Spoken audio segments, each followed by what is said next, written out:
Yo, yo, yo. This is the What Rapid Combat Sports Network. Um, you see the title, you see the thumbnail, you see everything about the whole thing I got going here, right? With Canelo and Caleb Plant, right? That shit's about to start cracking off. Fight days away, right? And just interesting little topic, interesting little insight into what you see. What you see is what you should believe, right? What do I mean by what you see is what you should believe? Salute to Nathan Carey. Salute, brother. Salute to you, brother. Nice to see you in the chat, my friend.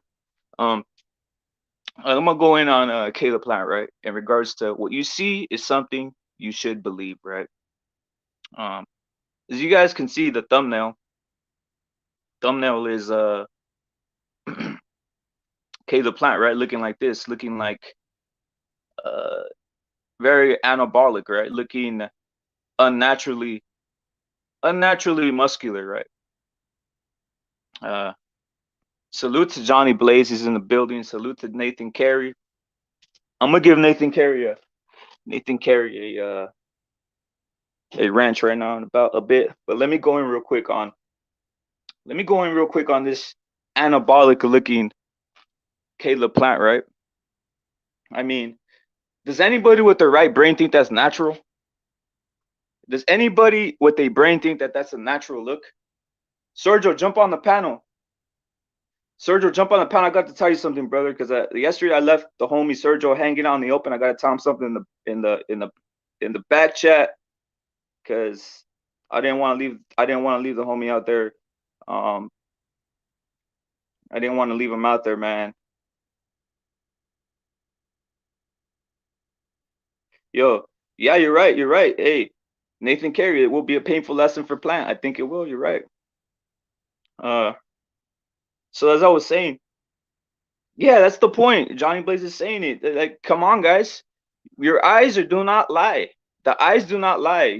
You're never supposed, anybody who's ever cut any weight, who's ever been into any type of physical sport, or has any type of weight training, knows that your body should never be looking that full 1 week out of a fight, right? A bicep should not be looking that full. The abdominal muscle should not be looking that full. Nothing. This is not just lettuce, right? This isn't just lettuce. This isn't just some shit that is natural, right? Like Nathan Carey said, though, something's gonna happen on fight night where I think it's gonna surprise Caleb Plant, right? Crazy thing about something, right? They did an interview right now in the ring a couple hours ago with Caleb Plant, and a lot of the analysts were saying this is the best you've ever looked, Caleb Plant. Your body, you look rocked, you look big, you look huge, right?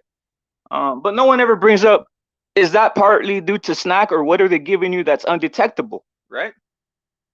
No one says that shit. Let me get Nathan Carey on the stream. Salute to Nathan Carey. Hello, mate. How you doing? Hey, salute, brother. It's my first time here seeing you on this panel, but I'm gonna give you a wrench. How you doing in regards to, what do you think about the subject of Caleb Plant and the way he's looking? Is that natural to you? No, of course it's not. He looks like he's been roided up. But like you said on one of your streams of the week, people find ways of getting around it with their doctors, don't they? Facts. 100% facts, brother. Are you from Great Britain? Salute to all my friends in Britain. Yeah. Don't worry about it. You know what? We're all brothers around the world. Britain has great people, man. Every place in the world has great people and bad people. You know what I'm saying? But I just love my boxing, mate. I just love my boxing. We love boxing, man. We love boxing, right? My opinion of his chance in this fight, I mean, it's the only way he's going to win, isn't it? By roiding up. Because he's not going to win the fight. You think he has a chance to win the fight even roided up? No, I think he has no chance. I think he could last probably 10, 11 rounds and he'll get taken out. He's a good fighter, don't get me wrong. He's got good skill. He's got a good heart and everything. But he just hasn't got that extra skill to get to the very top. No, the elite fighters. Rate his ability versus Billy Joe Saunders. Oh God, that's hard. I think Billy Joe Saunders is a better fighter than Calebplant in terms of skill. Mm-hmm. I But agree with that you would on be a that. close fight. I'd pick Billy Joe to beat Calebplant if they're fighting I do too. on a split decision. I picked Callum Smith. I picked Callum Smith to destroy Caleb Plant if that would have happened. But there was obviously reasons that they didn't want that to happen, right? I think Plant's pretty basic at some of the stuff he does. You know, he's not the best. Like the super middleweight, you know, he's not got the best skills. He's a bit like the Badger Jack of the super middleweight division. Tell me if this isn't true. Does this man Caleb Plant look like he got bit by the SNAC spider? What do I mean by the SNAC spider? He Meaning looks like he's been taking advice from Hulk Hogan about the needles. facts. Should we say? He looks like he got bit by. He looks like SNAC released a spider that bit Spider-Man and gave him his superpowers, guys. This is how crazy it is, right? He looks like he got bit by the atomic spider, and that's real. This shit is not natural. This shit looks, and for him to be out here parading around and flexing, I mean, that's throwing it in all of our faces, thinking we're all morons, thinking that we all know that this man is not on steroids or doing something, man. Hilarious. It's facts, right? He literally looks like he got bit by the atomic spider, guys. And you know who's giving it to him, right, guys? It's this man over here, right? This man over. You probably already know this, my friend, right? You probably already know who's giving him the substances, right? Is this man right here who's pictured with two anabolic lovers, who's pictured with HGH abusers, steroid users who look like freaks of nature, Ronnie Coleman, Flex Wheeler, admitted steroid users and abusers, as we see them hugging Victor Conte, who is basically Caleb Plant's best friend and supplier. Now you mean to tell me that this man right here was pictured with infamous bodybuilders who love taking everything in the pharmacy, is not getting any of the good stuff that these guys are getting? You don't think Caleb Plant's getting some of this stuff? So it's just weird to me. In any case, no one's questioning it, and it's weird that nobody in the media questions it. What do you think about that, Nathan? I think it's evident in it that he's taken it, you know, that he's done something, because the last time I saw him, he had a softer looking body than that. He did. This man Nathan is assessing it perfectly. He looked totally different. Just like a normal fighter. Yeah, exactly. And even like I said today, I saw the announcers. You know how they have that ring stuff going on pre-fight when they start having those ring announcers going to visit people in the gyms. Well, they visited Caleb Plant, and the announcers and everybody were saying, "Caleb, you look like a freak. You look like you've never looked before. You're in the best shape of his life." How do you rate go in, his brother? skill? I don't rate it that highly. He's got the perfect storybook, hasn't he? His mother died. His daughter died. It's like a Rocky story. But for me, his ring IQ is a bit lacking. You're 100% right. Even when you watch him against the lower ranked people, he didn't look that great, you know? Yeah. How'd you think he looked against Truax? He didn't look anything special, did he? You know, he didn't do anything better than what James DeGale did. You know, I got a question, brother, because you know what, I do go in on some, not all, right? Yeah. I've gone in on Anthony Joshua a little bit, mainly meaning that he might be taking in some substances. But he looks like he does, yeah. I think he does. Which are your top favorite British fighters? I don't care. I think everybody's taking stuff, so I really don't even care. But point is, I only hate the hypocrisy, especially when Caleb Plant's out here claiming he's Captain Clean, he's Captain. He's the Pope. He's Mother Teresa. So I will call him out, right? But who are your top fighters that you like and enjoy from Great Britain and from around the world? Because Great Britain has a lot of great fighters. My favorite heavyweight from America is Michael Hunter. And my favorite heavyweight in Britain is Tyson Fury. What can we say about Tyson Fury? The man is the number one. The number one heavyweight in the world, and if you're not acknowledging that, if people aren't acknowledging it at this point, he obviously is. If you put him in the ring with Usyk, he's too big for Usyk. I know when he fought Joshua, Usyk took away that size advantage within the first 40 seconds of the round. He took all the size advantage away, everything away. It's facts. I don't know why people are trying to downgrade Like I'm not biased. I'm telling you the truth. Tyson Fury is the #1 heavyweight, and by the He way, is. he's a super heavyweight. He's not a little guy. He's not out here No. 220 pounds. If he was to fight Joshua, it would be over in about 4 or 5 rounds. I believe that too. I believe that with all my heart because it's And just. I even believe Wilder would knock Joshua out as well, if in 4 or 5 rounds. You're on board with me. I don't even. It's crazy, man. And for someone from the UK, think about this, guys. I've heard a lot of guys from the UK, and they say that Joshua could take out Wilder. I don't even think that. And this man right here is literally one of the most unbiased people I've ever heard. Because I'm expecting someone from the UK to say that all the top 5 can knock out Wilder. That's the type of stuff I was hearing. Right? I'm not a Wilder fan. I'm not like a big Wilder fan or any of this. I'm just basically keeping it real in regards to what I hear biases usually, right? So you're basically keeping it real, non-biased. Yeah, you have to. You know, it is what it is. I'll go into more detail in a second. All right. So as you hear Nathan Carey, he's on here, guys, giving his opinion on Caleb Plant and the SNAC. And salute to Ricardo Martinez. Ricardo definitely needs to make a he has a funny. Put your link in the description. Put your link in the description, Ricardo. They got to see your shit, man. You got some funny shit going on, guys. You got some funny shit, and he's keeping it real about the PEDs and all the allegations and stuff like that too, right? So we gotta let it out. We gotta let the stories out. Hey, Sergio, you still in here? If you're still in here, I'm gonna tell you something, brother. Sorry, last night I had to get off, or I had to take calls and do other things, bro. But I'll tell you later what I was telling you. It was some serious shit that was going on, bro. Okay. But that's all I want to say because I left my friend Sergio hanging at night, and my other friend Jalik, the leader, man. So as I was saying, guys, this is literally what what it reminds me of, right? When I seen Caleb Plant, right? This shit right here, guys. This is like a Spider-Man coming out of SNAC, right? And he's like this, guys. Spider-Man coming out of SNAC. He's like, psst, how's the bite? How's the bite? Caleb, how's the bite? Did you get the superpowers yet? And apparently he did get the superpowers. By the way, take a look at Ricardo. Subscribe to Ricardo Martinez. Subscribe to Johnny Blaze. Subscribe to the man Sergio 510. Subscribe to everybody in here. Even Sergeant the General is always in here. Subscribe to him. Even Nathan Carey. Because you know what? Subscribe to everybody because you never know when someone wants to start a channel or do something with things. So let it go, man. Exactly. I've had a channel for about 5 years, right? But I don't have many subscribers on it. The most subscribe to Nathan. Was about 170. Yeah, subscribe to Nathan. He's out here. He's obviously non-biased. He basically gave us his opinion right now. But subscribe to him. I have a podcast if anybody wants to come on. I've got a podcast to do every Friday. It's called Main Event Boxing Talk. And hell yeah! A panel of American and British. There's only one British and 2 Americans on it. Beautiful, brother. Beautiful. So Nathan Carey even has a podcast, guys. Check him out. He calls this shit non-biasedly. Yeah, facts. We're all family. You were talking about heavyweights. About what else were you talking about? So we're talking about how far you were talking about the fighters? How I think a certain fight would go. I'm trying to think what you said. Jesus.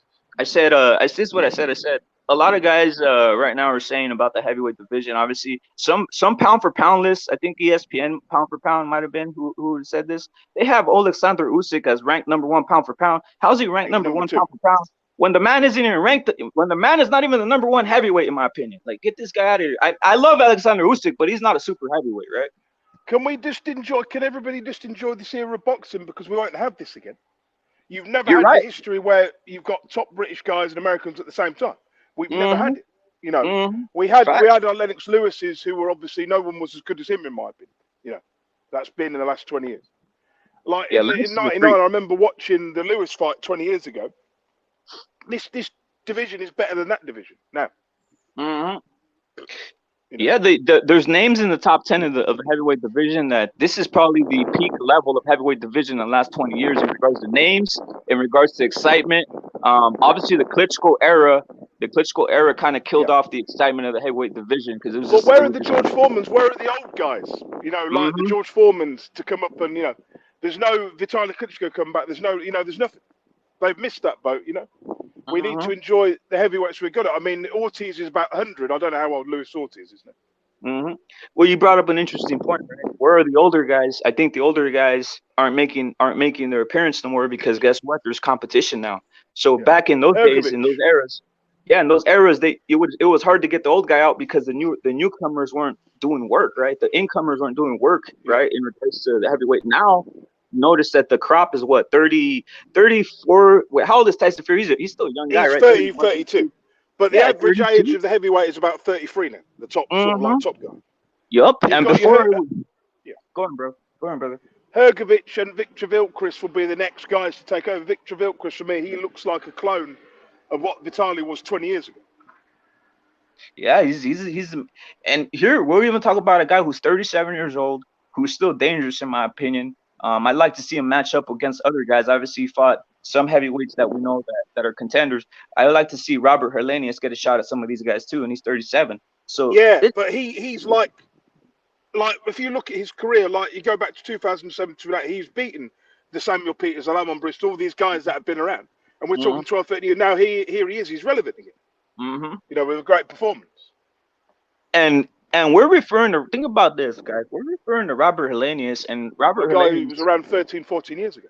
Yeah, and also it tells you how deep in the heavyweight division we go now. In regards to like a few years back, you couldn't even go this deep, right? You couldn't go this deep No. and name guys. It's insane. If you go Like back this to is the Dwight. 2008, you had David Hay, you had Klitschko, you had David Hay, Mhm, you had Valiev and all this lot. But the gap was so big between those guys. You had John Ruiz, Shagovs, all those guys were good, but they weren't like they are today. The gap is closing. mhm. And like my friend Johnny Blaze is saying, you got guys like Frank Sanchez, Jared Anderson. Obviously, on your side, Yeah. you got Fabio Worley. I'm not sure if you're high. Are you high on Fabio Yeah, Worley? he's okay. Look, let's not lie about it. He nearly got knocked out by an old Eric Molina, who Mm-hmm. was like 8 years past his sell by then. So Yo, to me, you're that not tells me biased. he's British level. He's Yo, British level. Nathan, you're hella non-biased, man. Like literally, I was gonna say that, but I've never heard anybody put from the British side But say that. if you look at him, the way he fought, like Joshua fought him 5 years ago, Molina 5 years ago, Mm-hmm. Molina's deteriorated so much. So in Britain, with our heavyweights, we think by taking guys like Aaron Molina, who are like 7 years past their sell-by date, it makes, because they've still got a bit of name value, they think Mm-hmm. it's good to beat a guy who's British level now, and it Mm-hmm. makes them look good because of the name value. So if you've got that name value, it escalates you. It makes so basically the British public or the world are falling to thinking this guy is borderline world class or borderline world sort of European level. Yeah, you're When right. he's anything, we need to be honest about it. So what do you think about Fabio Worley's prospects then? Is he overhyped or or Britain I think just he'll put win too a hard? British title. And he could probably challenge for a European, but I don't think he gets to world level. Yeah, a lot. I saw the broadcast, right? It was on the Zone, right? The fight with Fabio Worley versus this man you just Molina. mentioned. Molina. Yeah, it was on the Zone, right? If Fabio Wardley was around in 2007, 2006, when Audley Harrison was in his prime, then he probably would have got a title shot. That's how much the division's improved.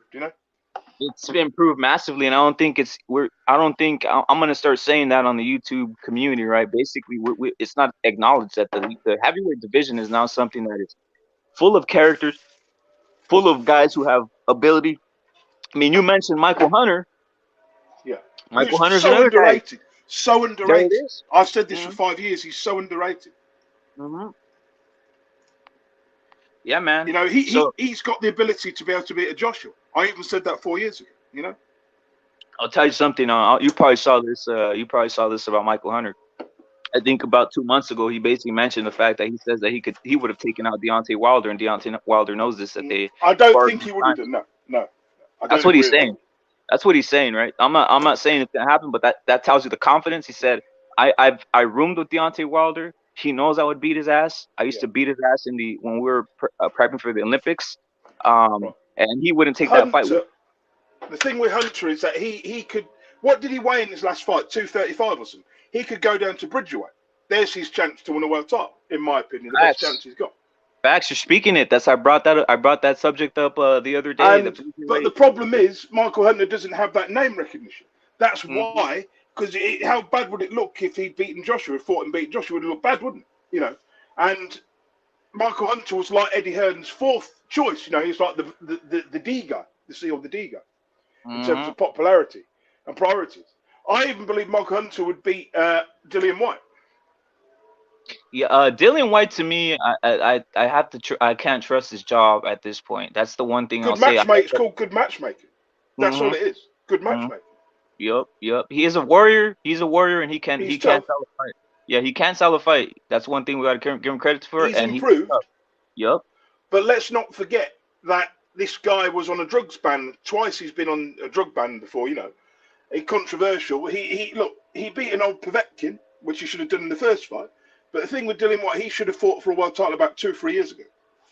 And I think his prime has been and gone. Nearly. Does that make any sense? It makes a lot of sense. I got a question since you're on that side of the pond. You know more about the politics there in regards to boxing.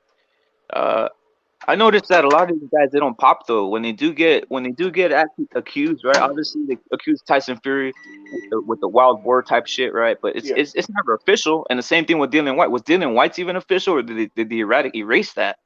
They kind of erased it.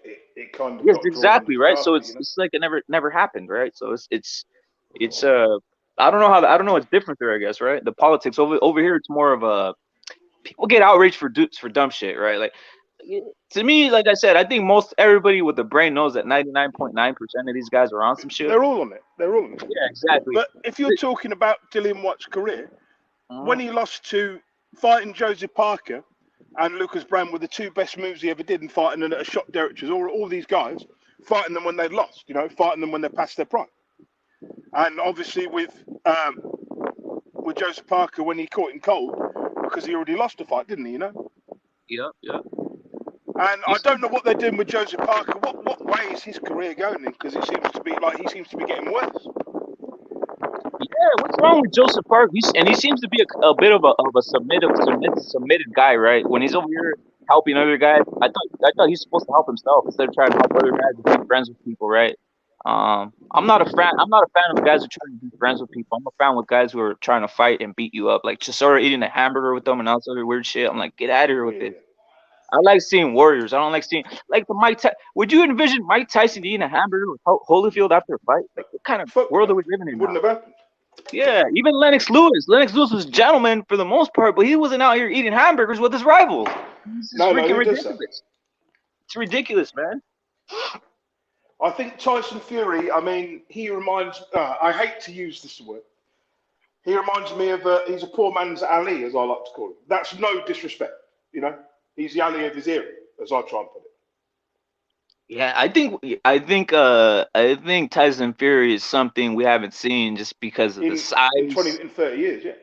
Yeah, he's the How many size is times, insane.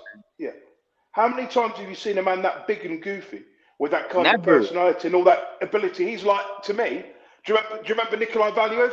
He Yeah, I reminds me of remember. like a Nikolai Valuev with a personality transplant and skill. Mm, You know, it yeah. doesn't look right, does it? When you see someone that looks like him being as good as he looks, he looks like he's almost like it should be a black fighter. The way he fights, the way he's now fighting. Well, for him to do what he does at his size, Well, it's like I don't amazing, isn't think it? I Shouldn't be really do able to not do think. it. Yeah, I don't even think he's getting the credit he deserves. Realistically, someone to No, move he like that, never will. He never will. it's Because in crazy. Britain, he's what they call a traveller, right? And in travellers, most of Britain do not like the travellers. They're racist towards them. That's why Yo, he'll never get the recognition. But you can't deny this man's ability. yo, Nathan, can you educate the followers I have? Because I need some education on this too. Tell me A about the traveler. traveller is somebody that lives in a caravan in England. They drive around England, staying in different places where nobody wants them. They're Mm-hmm. they're they're pretty maligned, shall we say, race of people. Mm. They So, originate from Ireland. so are they bothered because they're just traveling and setting camp in places, or what is the reason? Do they The consider them truth bad? is, a lot of this is not the truth. You can't. A lot of them steal and they live off the system and they rip people off and stuff. This is not all of them, obviously. Mm-hmm. There are civilized travellers and the travellers which traditional travellers, and there's travellers that just take the piss out of everything. Mm. So yeah, I've never understood the concept of why people were angry at guys that are just traveling around, right? Or that type of stuff. But now that are you saying that they get a lot of welfare and stuff like that? No, not such, but sometimes they can. Their kids swap schools and stuff. So Tyson Fury didn't really have a proper education, but it Wow. doesn't mean anything. He's a great fighter. Look, I'll swipe away from that. So yeah, the way he fights, like, have you seen any of Tyson Fury's early stuff? I remember watching his first couple of fights 12, 13 years ago. I never looked at him as a guy that would ever win a world title. I have to be honest. Yeah. I thought he might get to European level, get a world title shot, but I never thought he'd, like when he fought Klitschko, I didn't pick him to beat Klitschko. I thought it would be close. But I picked him to win a world title, further on in his career. Not at that stage in his career. Yeah, because he looked, like I said, you know why he probably thought? He probably thought the same thing I did. It just looked awkward. Like I've never seen a man that huge to move like that and to hug. And then when he was the way he was hugging Klitschko, it looked like he was hugging his son. I was like, it was ridiculous. When he fought Cunningham, do you remember the way he finished Steve Cunningham off? He sort of elbowed him, didn't he, through his elbow to knock him out. It was awkward. Yeah. And again, and I think society, since I got this picture right here of Caleb Plant, who's obviously taking all the stuff in the pharmacy that's undetectable, guys. I mean, you're not supposed to have full muscles like this. I think society expects the champion to look like this, right? Like with the full muscles right here, looking like he came out the hyperbolic chamber, looking like obviously like he got bit by the spider, the same spider, the SNAC spider. Basically, the SNAC Spider-Man spider. That's what he got bit by, guys. Basically, that's what it looks like, as you can say, right? We expect champions. I guess the brainwashing of movies and all this shit. We expect champions to look like this. We never expect to see a guy like Tyson Fury, Fedor Emelianenko. Fedor Emelianenko. I don't know if you're familiar with him. Could you imagine if you put Tony Galento up here? I mean, Fedor Galento is, don't you? Do you know who Fedor Emelianenko is? Is he that UFC? Is he that MMA fighter who fights in the Bellator? Is that correct? Yeah. Yeah, that's him. He doesn't have the body. He's kind of has the body of Fury, but he's like the greatest. He's the greatest heavyweight, in my opinion, of MMA history. What do you think of these MMA fighters trying to be boxers? I'm so sick of it.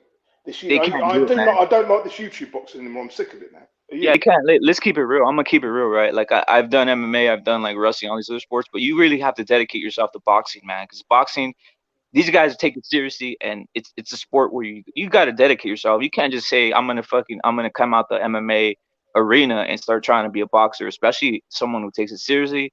Boxer's gonna fuck you up. It's an art. Fighting a 44-year-old Brazilian guy. What the fuck was that about? I mean, I know it's about money. I know Holyfield's broke, but for him to make a fool of himself like that, it was embarrassing for boxing. It was embarrassing for him to go out like that. Yeah, I think Holyfield is basically, I think he got paid 1.5 million or something to that effect. So he's just like, whatever. Bring in the cash truck. I don't care at this point. He should care. I care. The fans care. We care. We don't want to see these legends make fools of themselves. Like Mike Tyson. Do you remember at one point they said Mike Tyson? The WBC actually said they would actually rank him. I'm like, you can't rank a 55-year-old man. Well, before all this popped off, a little known comment that wasn't taking it. Salute to Feliciano for being in the building. Salute to Feliciano, he's in the building, guys. A little known fact about what you're saying about Mike Tyson and the WBC. Before all these fights happened, meaning before the Usyk and Joshua, before the Fury and Wilder, there was a quote lost in mass media, right? Where basically Mike Tyson said he wanted to fight Anthony Joshua. That's what he said. That's what he said. And obviously it wasn't a joke. He wasn't joking around. He said that he had plans on fighting one fight and then going after Anthony Joshua, right? So that tells you maybe they were trying to set it up with a WBC where they get him ranked, like you said. I couldn't believe we're talking about the same man that lost to a British bum called Danny Williams. I mean, come on. Guys, I have to laugh. It's funny. It is funny. Subscribe to Ricardo Martinez. You guys will see some of the shit that I've been talking about, Caleb Plant and all the stuff he's taking. Obviously, Nathan right here isn't an innocent person. He knows what's going on. He's not dumb. He knows his eyes are showing him something. Like I said, guys, look at the man right here with the biceps looking like he has 20-inch biceps, the abs popping. The man is 6'1". How come Canelo don't look like that, right? Keep it real. You're not supposed to look this big and full of muscle when you're cutting down and you're 6'1". Canelo has had his dirty meat, hasn't it? He's had his dirty meat, Yeah, the meat's delicious. The point is we know everybody's on it. We know everybody's on it. My point is this: you can't be out here claiming, like this man right here, claiming that you're not on anything and that you're the self-righteous, you're Mother Teresa, you're the Pope. You save lives, you're the Coast Guard, you're everything that's goodness in the world, and everybody else is a scumbag. When you're looking like this, my eyes do not lie, guys. Has calebplant been taking steroid advice from Lex Luger? Seriously. Yeah, yeah, yeah. Yeah, him and Hulk Hogan actually practice. They actually practice. What do you call it? Yeah, they practice safe needling or whatever, right? That whole technique they got going. But yeah, man, it's just the hypocrisy drives me nuts, right? I haven't heard Anthony Joshua bring it up in a few years, so that's why I haven't gone in on him. But he used to bring it up, right? He used to bring in that he's like tested and all this shit. I was like, come on. How can Joshua go from being that skinny little runt, lanky runt, to being that muscly? Exactly, that just proves it, doesn't it? You know? Yeah, yeah, come on. It's like that's what I don't Even like. David Hay was on it, clearly, you know, Yeah, to look like we know that. that.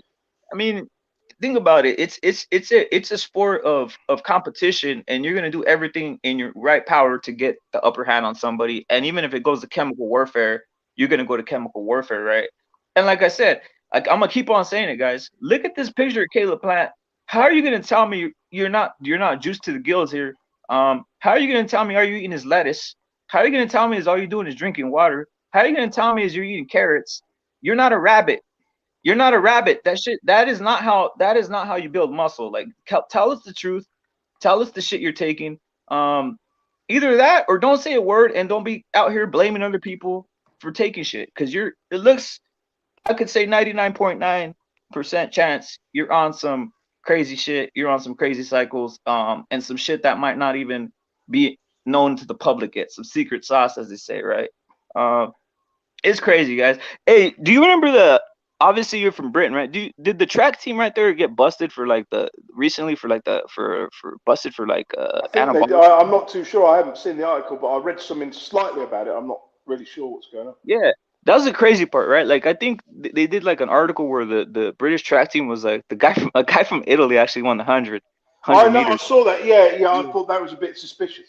You Yeah, know. yeah, and the British team was like, "Wait a minute, how are you gonna be from Italy? You never placed nothing. All of a sudden all of a sudden you win the Olympic championship." He was probably on something. Bit Keep it real. strange, isn't it? Yeah, That he is was he very was strange. probably on he was probably on something, but the British team came out and said he's on something, and then they all popped. So whatever the guy that from Italy was taking is probably undetectable. Um, but that's the They thing. probably thought, how did a white man win this 100 meters race? Yeah, like that one the guy from China who's like the fastest like 110 hurdler. Like they're like he's on something, right? It's hilarious. Like I said, I think we're too into, but the public is too innocent. We believe too many things. Like when we see Usain Bolt running these outrageous times, we're like, wow, he's just one of a kind. He just won the billion. He's No, just a freak of nature. Like, yeah, guys, he has the pharmacy with him, guys. That's what he has. That's why he's running these outrageous numbers. But again, we're innocent and we want to believe. I think, right? We want to believe in something that's justice because we see a lot of injustices around the world in sports is probably one of the only places where sometimes we feel we could get justice, right? Where we can get finite outcomes. Um, boxing. Let's not forget, boxing is the most corrupt sport in the world, in my opinion. facts, Where facts. can you get a record? Go to Mexico and fight 20 road sweepers and get a record and get a title shot. There's Hmm. no other sport like it. Yeah, and where can you go where someone sees judging, and in someone's eyes you might say you won, but in another person's eyes you might say you won. So the judging Yeah. is not even fair, and they're never. And well, let's keep it real, guys. This sport is never going to be fair. It's never going to be judged because you cannot have perfection here on Earth. Humans aren't perfect. There's never been a perfect Boxing system. is about a name. If you've got a name, if like Julio Cesar Chavez Jr. or Campbell Hatton, you know Mhm. that goes. The name goes a long way. Should we You say? think Campbell Hatton was robbing people on his last outing? No, no. I think yeah, Campbell. I don't know how much Ricky Hatton paid the judges to get his son the win. You know, because that was embarrassing. We That was clearly lost embarrassing, every round. man. You know. Yeah, that was embarrassing. That's My crazy, my man. friend, you know, True School Sports. He's one of my friends. He covered it. Shit. You serious? And did they go aggressive and ask Campbell like, do you think you won that or you think you won by robbery? Did He they? actually said, "Yeah, I think I won it." Yeah, he openly said it, and I'm sitting there thinking, "You fucking idiot! You lost the fight. Are you thick?" You know. You know what's crazy? Here's another thing that's crazy, guys, about boxing is nowadays. You could literally see a guy get beat up 12 rounds, but at the end of the 12th round, the guy who got beat up puts his hand up like he won.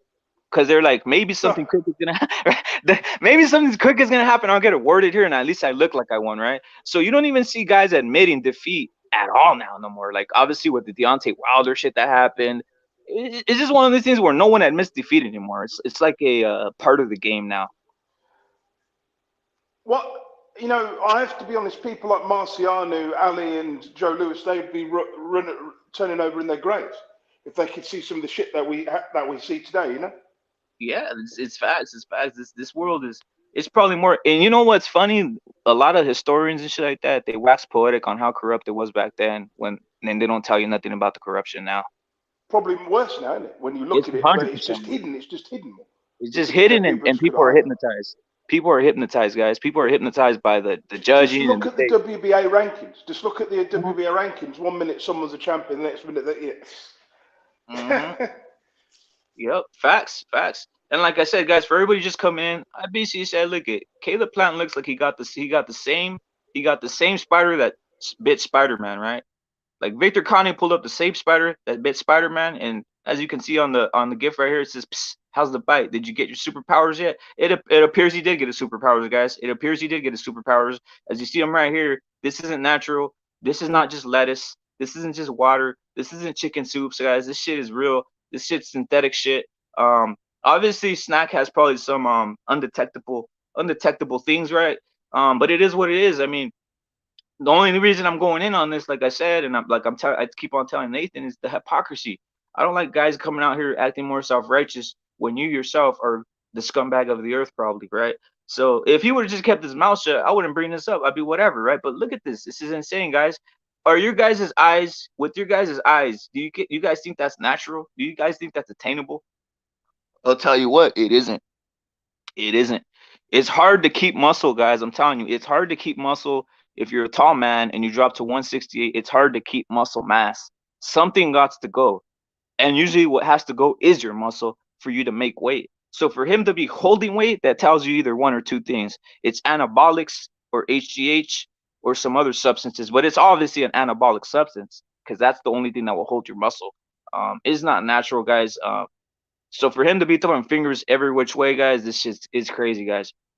What you think we about say what? it as it is. Callum Plant is cashing out. Yeah, I believe that.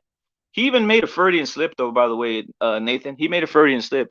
He basically said, this is what he said, right? Quote unquote. Canelo thinks I'm just gonna give him his belt. I was like, bro, you just saying you're just gonna give him his belt, and then in the sense, right? You're saying his belt. That's what he was saying, his belt. So I was like, oh, this is over. This is like Nathan is saying. I believe it's gonna be a knockout. I believe it's gonna be easier than people think. I believe Billy Joe Saunders was actually probably the harder matchup.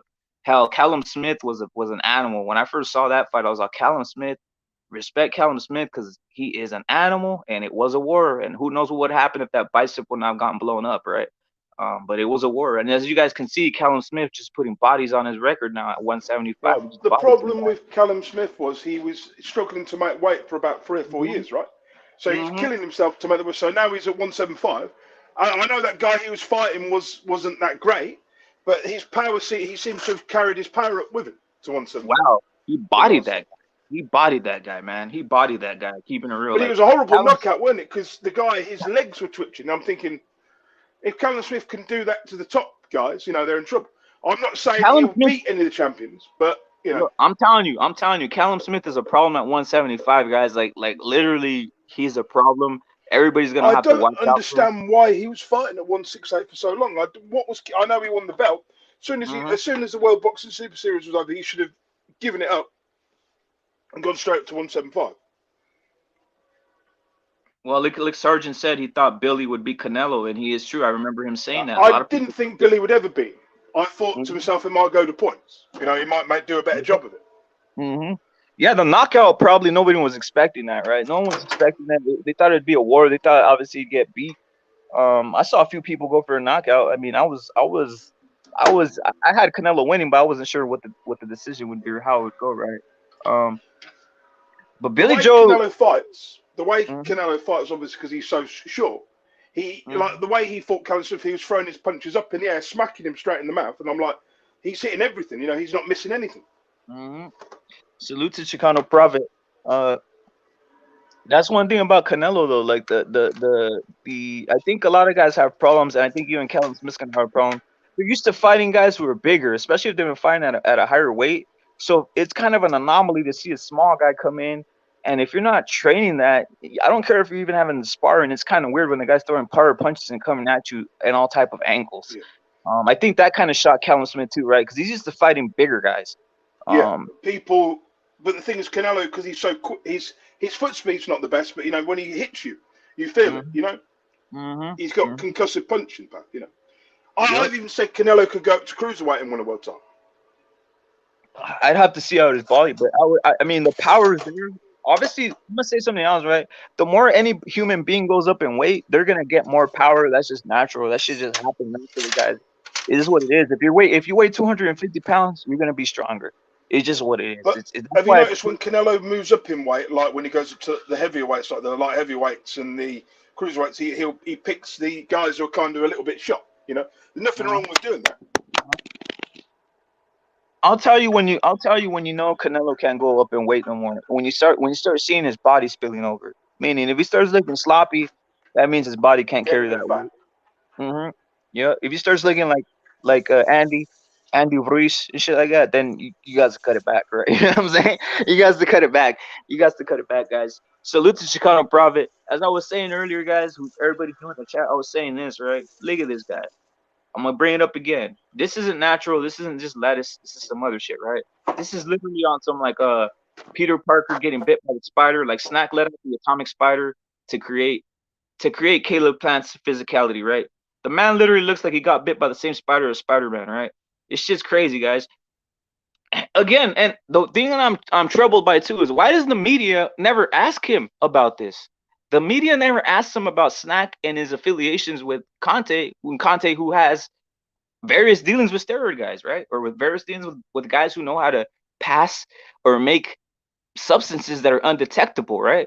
So that's what bothers me, right? You can't be asking one side about this and not asking the other side. Literally, when this man took off his shirt and started flexing like this, that's when some of the media should have asked him, guys, check out Ricardo Martinez's video on all the symptoms and the acne and all this, the back acne, the facial acne, the GH gut, everything that Caleb Plant's exhibiting that exhibits factors that are basically known of anabolic. Yeah, it's only chicken noodle soup. That's what Caleb Plant said. It's only lettuce. I just eat a couple lettuces. I just eat a couple heads of lettuces a day with some vinaigrettes. He's all, I put a little vinaigrette and then I put a little soy sauce and some Tabasco sauce on it, right? And that's how he gets his muscles, he says, right? Get rid of all this shit, guys. The media is complicit.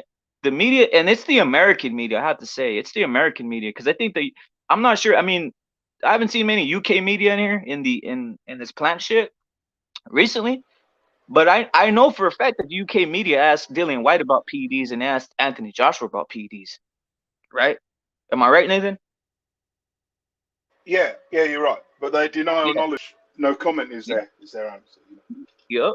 So they should go on. So the American media should do its job too and start asking Caleb Plant about his affiliation with SNAC and looking like this. This isn't natural, guys. You cannot look like this. Eating lettuce, eating soups, eating shit like this, guys. Is it top rank that Callum Plant's promoted by already heard? I forget. He's with PBC, which is the same ones that had Wild. Which is Al Heyman, right? Yeah. Al Heyman. Obviously, they have Tank Davis. They have a lot of guys that it's hard to get fights. It's hard to make fights with guys from PBC. As you can see, Al Heyman, the alleged promoter. Yeah, we'll say the man who doesn't exist, as they say, right? Yeah. He doesn't even exist. You can find one picture of Al Heyman on the internet, guys. Matter of fact, Al Heyman might not be a real person. Al Heyman might be like so I'm not even joking around. Al Heyman might just be a fake entity that some corporate person just made to, like, you know what I'm saying, just to screw with boxing. I'm not even joking. You could only find one picture of Al Heyman and the guy looks like Bugs Bunny. It's just weird. The guy looks like Bugs Bunny. It looks like someone made a gif of the man's face. I'm just keeping it real, guys. This is fake. Shit, boxing's so fake that I wouldn't even believe. I would not be shocked if this man was made up as a character or some shit. What about Mike Tyson or the drugs he took? He obviously took steroids to look the way he did back in the 80s, you know. Of course, we know that, right?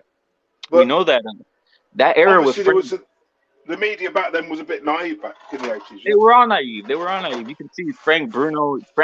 Look at that guy. Look at the way Bruno looks. Lennox Lewis looked like a freak of nature. All the guys that Tyson fought in that era were like juiced to the gills. But again, we're not.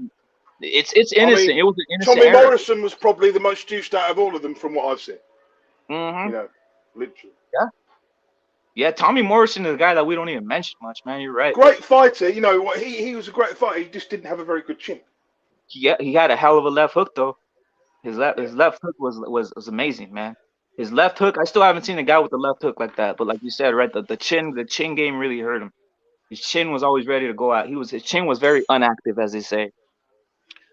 I mean, who would you compare him with today? I mean, Um, really, in Dillian White. terms of I would good. compare him with Dillian White. Yeah, because he's a hooker. Yeah, a left hooker. Yeah, and also because of the chin game, like you said, I think Dillian White's chin is suspect. I've always said it. I Um, think his punch resistance is shot because of that yeah, Povetkin loss and the Joshua loss, and all yeah, the man. times he's been hurt. Whenever, like when he fought Rivas, Mm-hmm. the Bridgerweight champion. I mean, Yo, how he made it out of that fight, I'll never know.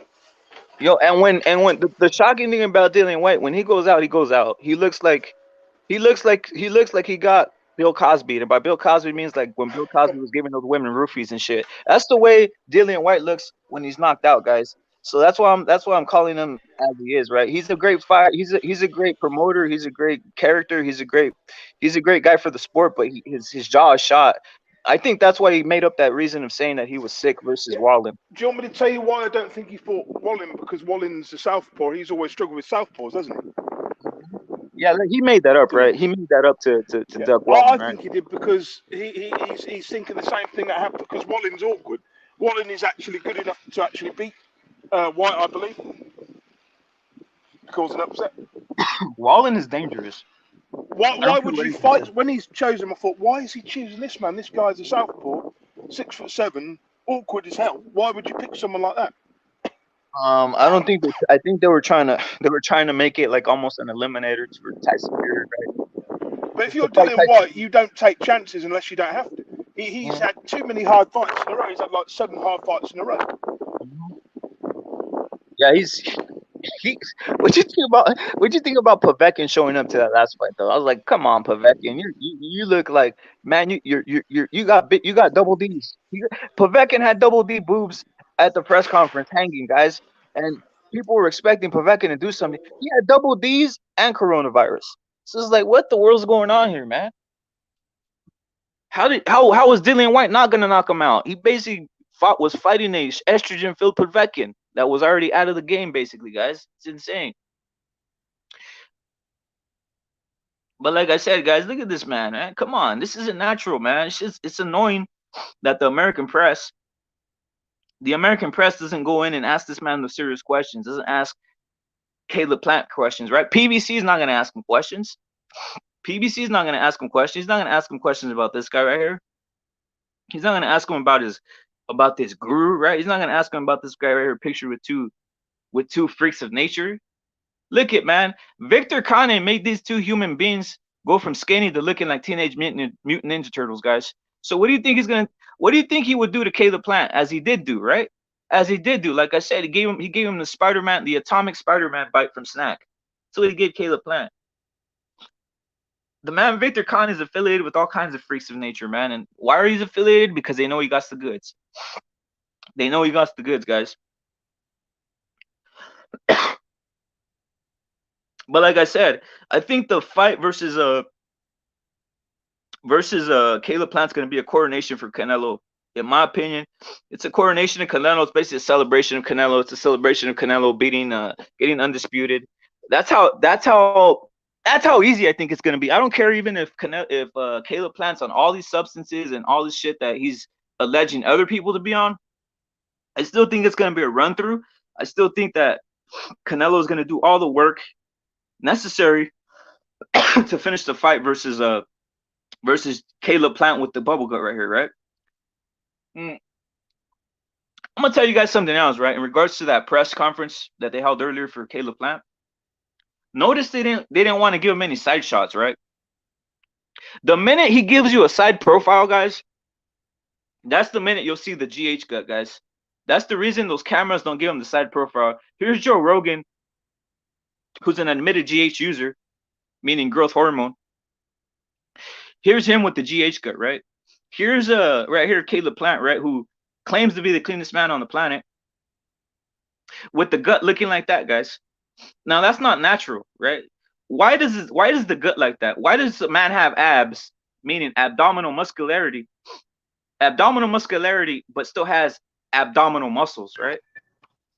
I'll tell you why. Because what HGH does is it makes the intestines, it makes this everything in the stomach area grow. Also, it makes the muscle fibers grow, right? But as the intestines and all those other parts grow, it makes your gut protrude like that. That's why there's the term called GH gut, right? That's why this man right here has it, right? Joe Rogan, who admitted it, and this is another guy who had GH gut, guys. Famous UFC guy. Look at that. That's what ends up happening when they catch. If they caught Caleb Plant on the side view and him breathing, this is how he would look, and that's what you call the main side effect of GH gut, guys. It's funny they never take any of these photos of Caleb Plant from the side directly hard, right?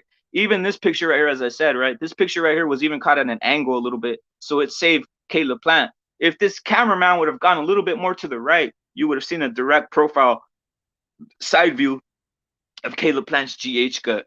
Allegedly, I'll say. Allegedly, right? I'll say. So it is what it is. It doesn't matter. It doesn't matter who's claiming, who's cheating. Matter of fact, like I said, Caleb Plant could take whatever he wants. He could take the pharmacy. I wouldn't care, right? Only thing I care about is hypocrisy and people talking mad shit and acting self-righteous, and also calling other people out, right? Calling people who love tea, right? Like Oscar Valdez, who's just an innocent tea lover. He just loves his tea, and he popped for some tea, and guys are out here hating, guys. So it is what it is, right? Everybody in the comment section, please put what round what round do you think Canelo will knock him out, and also vice versa. I haven't seen anybody. I don't know. Does anybody really think Caleb Plant is gonna win? Put it right now in the chat, guys, as I'm going in. Nathan, you still there, brother? Yeah, I'm still here. What did you think about what I said about the round? What round do you think Canelo will win in about 8 rounds? Me too. I got it around 8 rounds. 8 to 7 rounds, Canelo will knock. Yeah. Do you think he starts off fast, or do you think he's lying about the pressure? Because I think it's kind of like some coaching shit that's going on. Because I've heard Canelo say that he's going to pressure him from the start, and I kind of think Canelo or Plant. You mean? Yeah, Canelo is going to pressure. Plant. Yeah, if Canelo will come out faster, you think he's gonna wait a little bit? What he normally does. I think what he'll do is he'll do what he normally does, works him out over 2 or 3 rounds, then he'll put it on him in the 4th, 5th round. He'll gradually break him down with each round and increase the pressure like he normally does. Yeah, it sounds. You notice something about fighters who become this age, who fought through like many wars, and I mean we could name a few. Obviously, Floyd Mayweather, Manny Pacquiao, Canelo Alvarez. Who else can we name? Guys who've made it through, started at a young age, have been champions, and then when they get to this age of 30, 31, 32, 33. They have the physical ability along with the cage, with the ring savvy, and it's a feat of nature to beat these men at this age, right? This is the wrong time to get Canelo, man. So for Caleb Plant, he might have been thinking he's gonna get him like, he's gonna get him after he fights 3 fights, right? That's what he was thinking. I'm gonna tire him out. I'm gonna wait till he fights Callum Smith. I'm gonna wait till he fights Billy Joe Saunders and Neil Drummond and try catching him on the tail end of that shit. But when you're going, bro. I think the problem is Canelo is in his prime, isn't he? Now he's well into his prime now. You know, just coming into his prime. That's the problem. This is when the man reaches peak physical ability with peak mental ability. This is a giant task, and I think actually it's being underestimated how easy this fight's gonna be. I mean, it's just gonna be like I said. It's going to be a celebration. It's almost like How old is Callum Plant now? It's like 29. How old is Plant now? Is he 28 or is he 30? He's about 29. For me, the fact that he's got this far in his career, has he ever been knocked down, Plant? I don't think he's ever been knocked down, has he? He's never been knocked down, but who's going to knock him down when he's fighting guys he's fighting guys that the only guy I can name is Uskutaki. And I'm telling you, even the mainstream. Do you even know who Uskutaki is? Uskutaki? Not really. No. See what I'm saying? There it is, guys. Who did he beat for I've forgotten who he beat. Who did he beat for the title? I've forgotten who he beat for the title. That's the man he beat for the title. I mentioned him, Uskutaki. That's the level of opponents he's fighting. And guys named Good Ass. shit. He beat some guy named Ass or something like that. It's called Faggot Butt Asses or some shit like that. So this is the levels of guys he's fighting, and somehow it turned into this whole thing where this man claims he's a superstar, right? That's another thing, right? It's weird how this guy. By the way,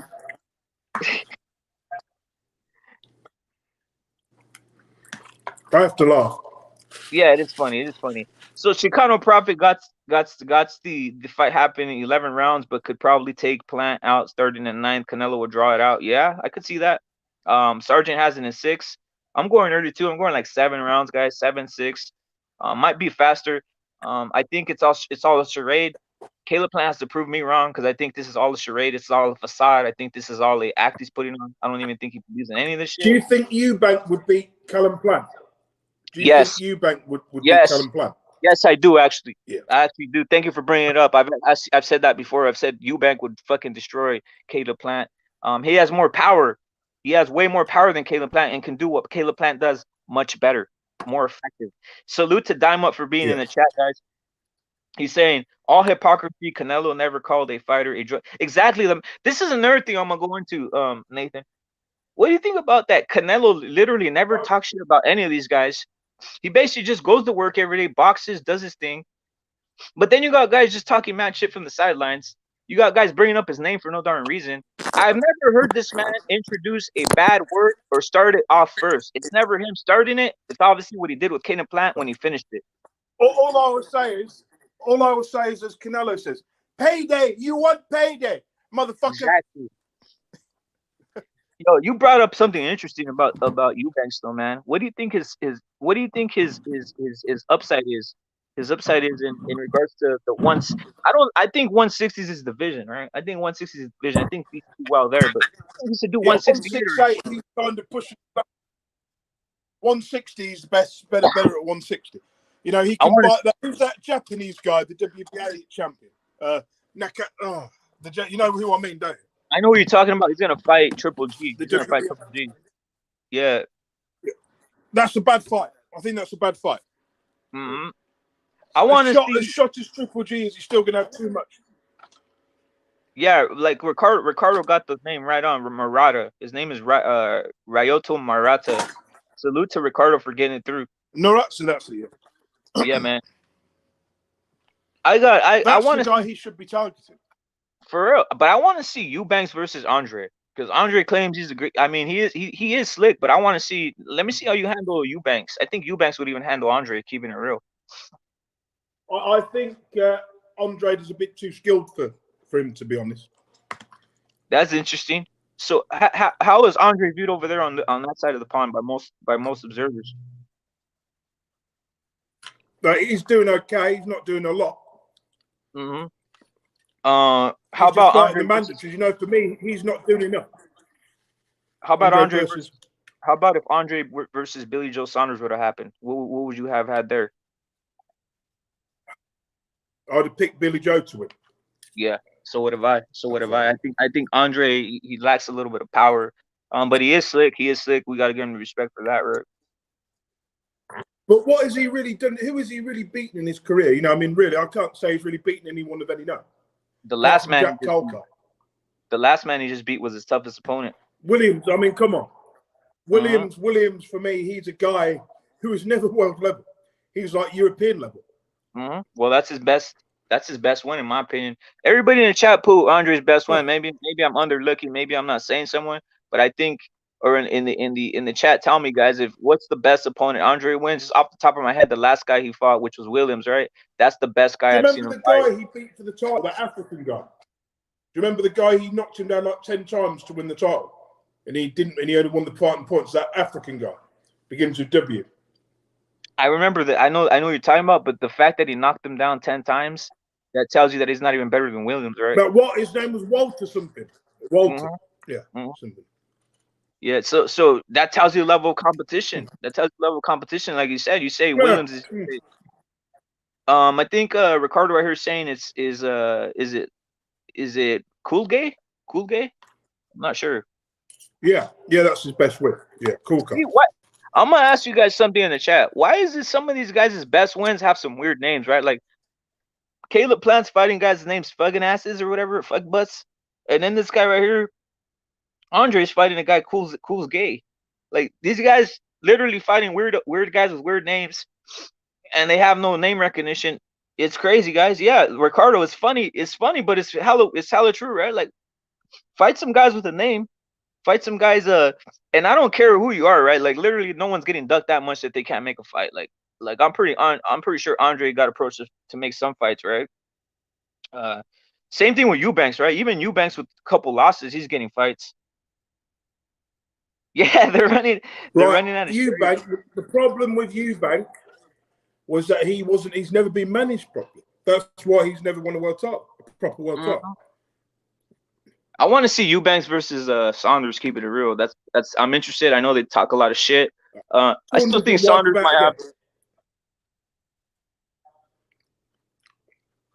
What happened? Saunders would be too good. You think so? You think he'd take you think it wouldn't be like a great matchup or at least a 12 round? Or you think that? Yeah, I think it would be a good matchup, but I just think Saunders has got his number, you know? Yeah, that might. Yeah, but it'd be a good.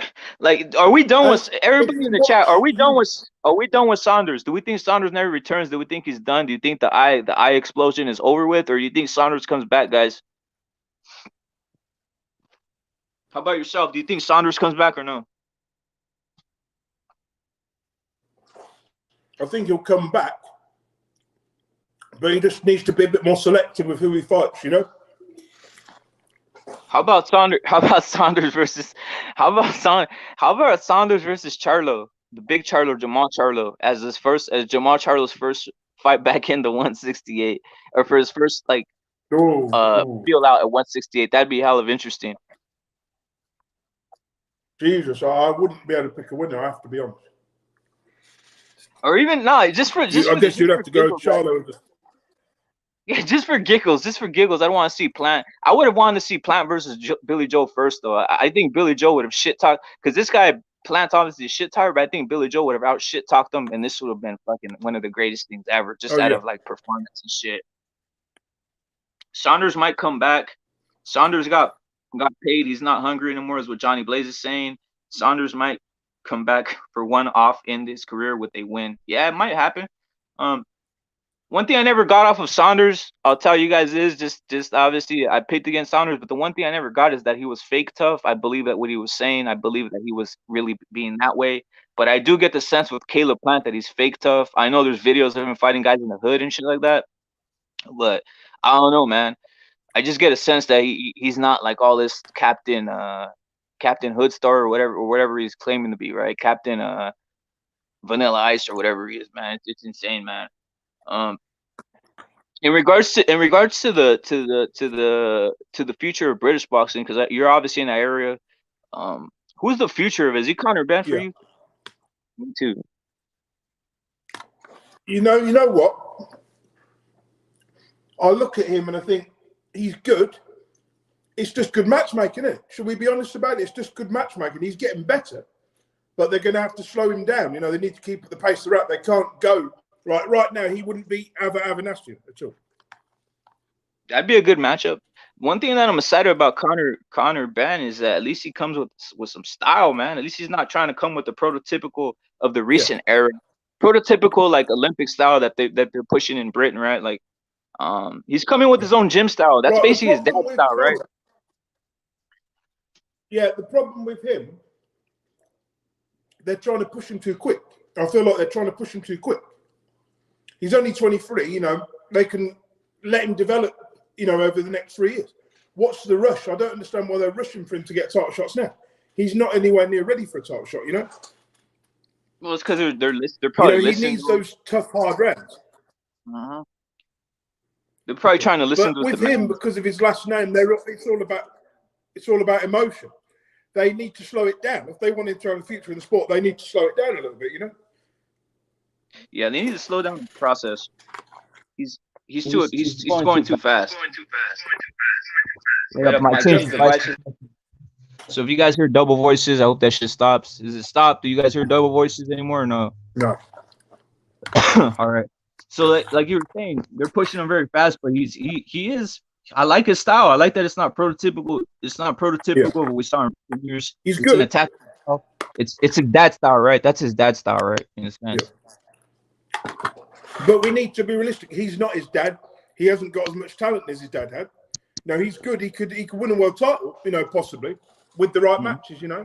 I believe if Yep. you match him right the way they're doing, he could fight for a vacant belt. Against a guy who's like at the bottom of near the rankings.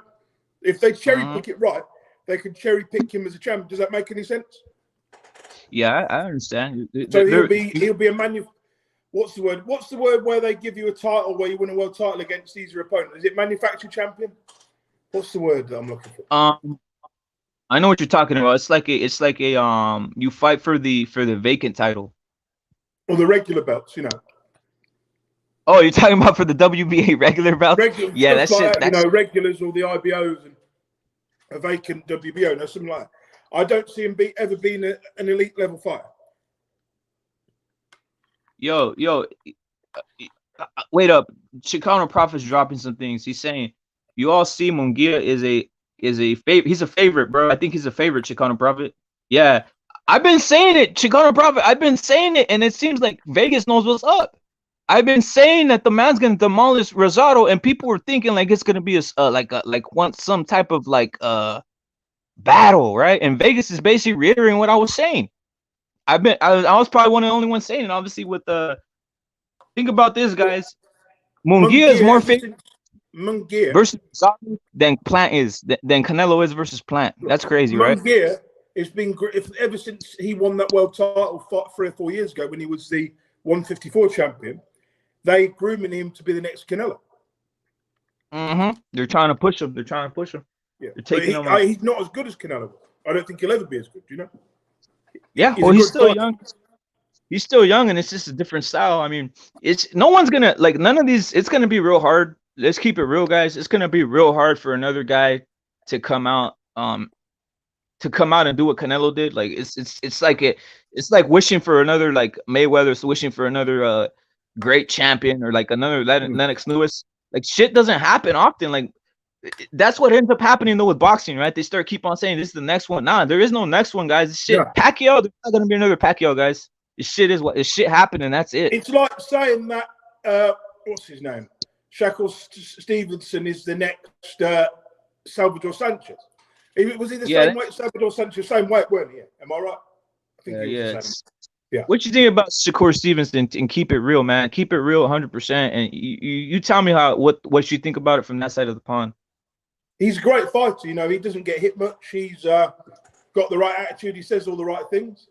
I think he could, go win a world title at lightweight or even lightweight. I could see him go up to welterweight and winning titles. He's got that kind of ability. I mean, what is he? He's quite tall, isn't he? For a super featherweight. Yeah, man. Over here, there's a debate, right? I don't know if you've seen in the YouTube streets if Shakur Stevenson should fight, who should fight, and if Oscar Valdez is ducking him. I don't know if you've heard that rhetoric. A little bit, yeah. But what is the rush? Why do people need to rush these guys like him? He's 24. They don't need to rush these guys. He will naturally become a good fighter. He'll get better. Isn't Valdez like 34? Yeah, he's like 30. He's like 31 years old. He's in a prime. They want. Stop rushing these people. He will get to that elite status eventually. You can't rush it. Why does everybody in boxing in such a hurry? All the fans. I don't get it. That's the new era we're in, though. That's what it is, Nathan. What they do is, I think boxing don't work like that. You, as a long time boxing fan, that says me, boxing doesn't work like that. You can't rush somebody through. You can't force people down people's throats. It took Mayweather years to be liked, didn't it? I appreciate it. You're speaking facts. Look at this man is speaking facts. How are they going to try saying Shakur Floyd Mayweather, guys? This shit's great. That's what I've been saying. You can't. These guys out here telling this shit. It's weird. It's weird. They don't realize that Mayweather didn't become Mayweather even till his late 30, till 30, early 30. It's like the same as when Larry Holmes was the WBC heavyweight champion. They tried to force him down people's throats. So this is the next Ali. No one liked it. People are not buying it. People weren't buying it then, and people are not going to buy it now. You Yeah, can't force him down people's throats. He will become a star in his own right. You know, there's no next Mayweather. He's the next Shakur Stevenson. You know. That's it, and that's if he does what he needs to do, and that's if he fights, and that's if he does spectacular things. All I'll say is this: Floyd Mayweather at 24 was knocking guys out consistently, guys. I don't know, man. At featherweight. Yeah, it's just ridiculous to me. I don't understand the everybody wants to. This is what you said. It was accurate, right? How you said that they were trying to compare Munguia to Canelo.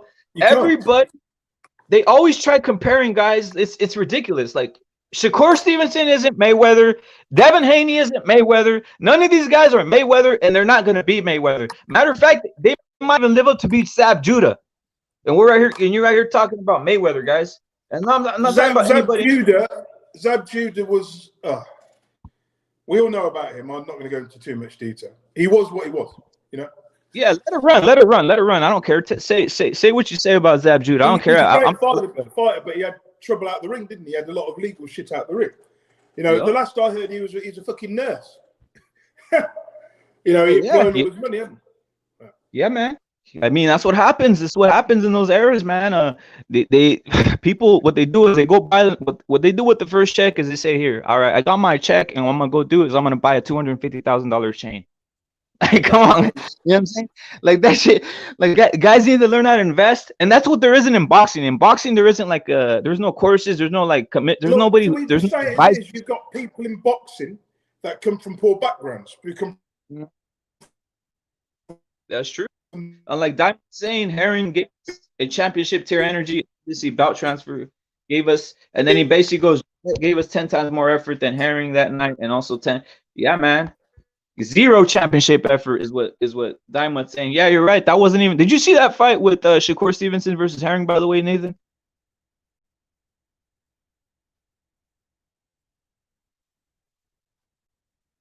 I think Nathan cut out, guys. But in any case, you're right. You're right, Diamond.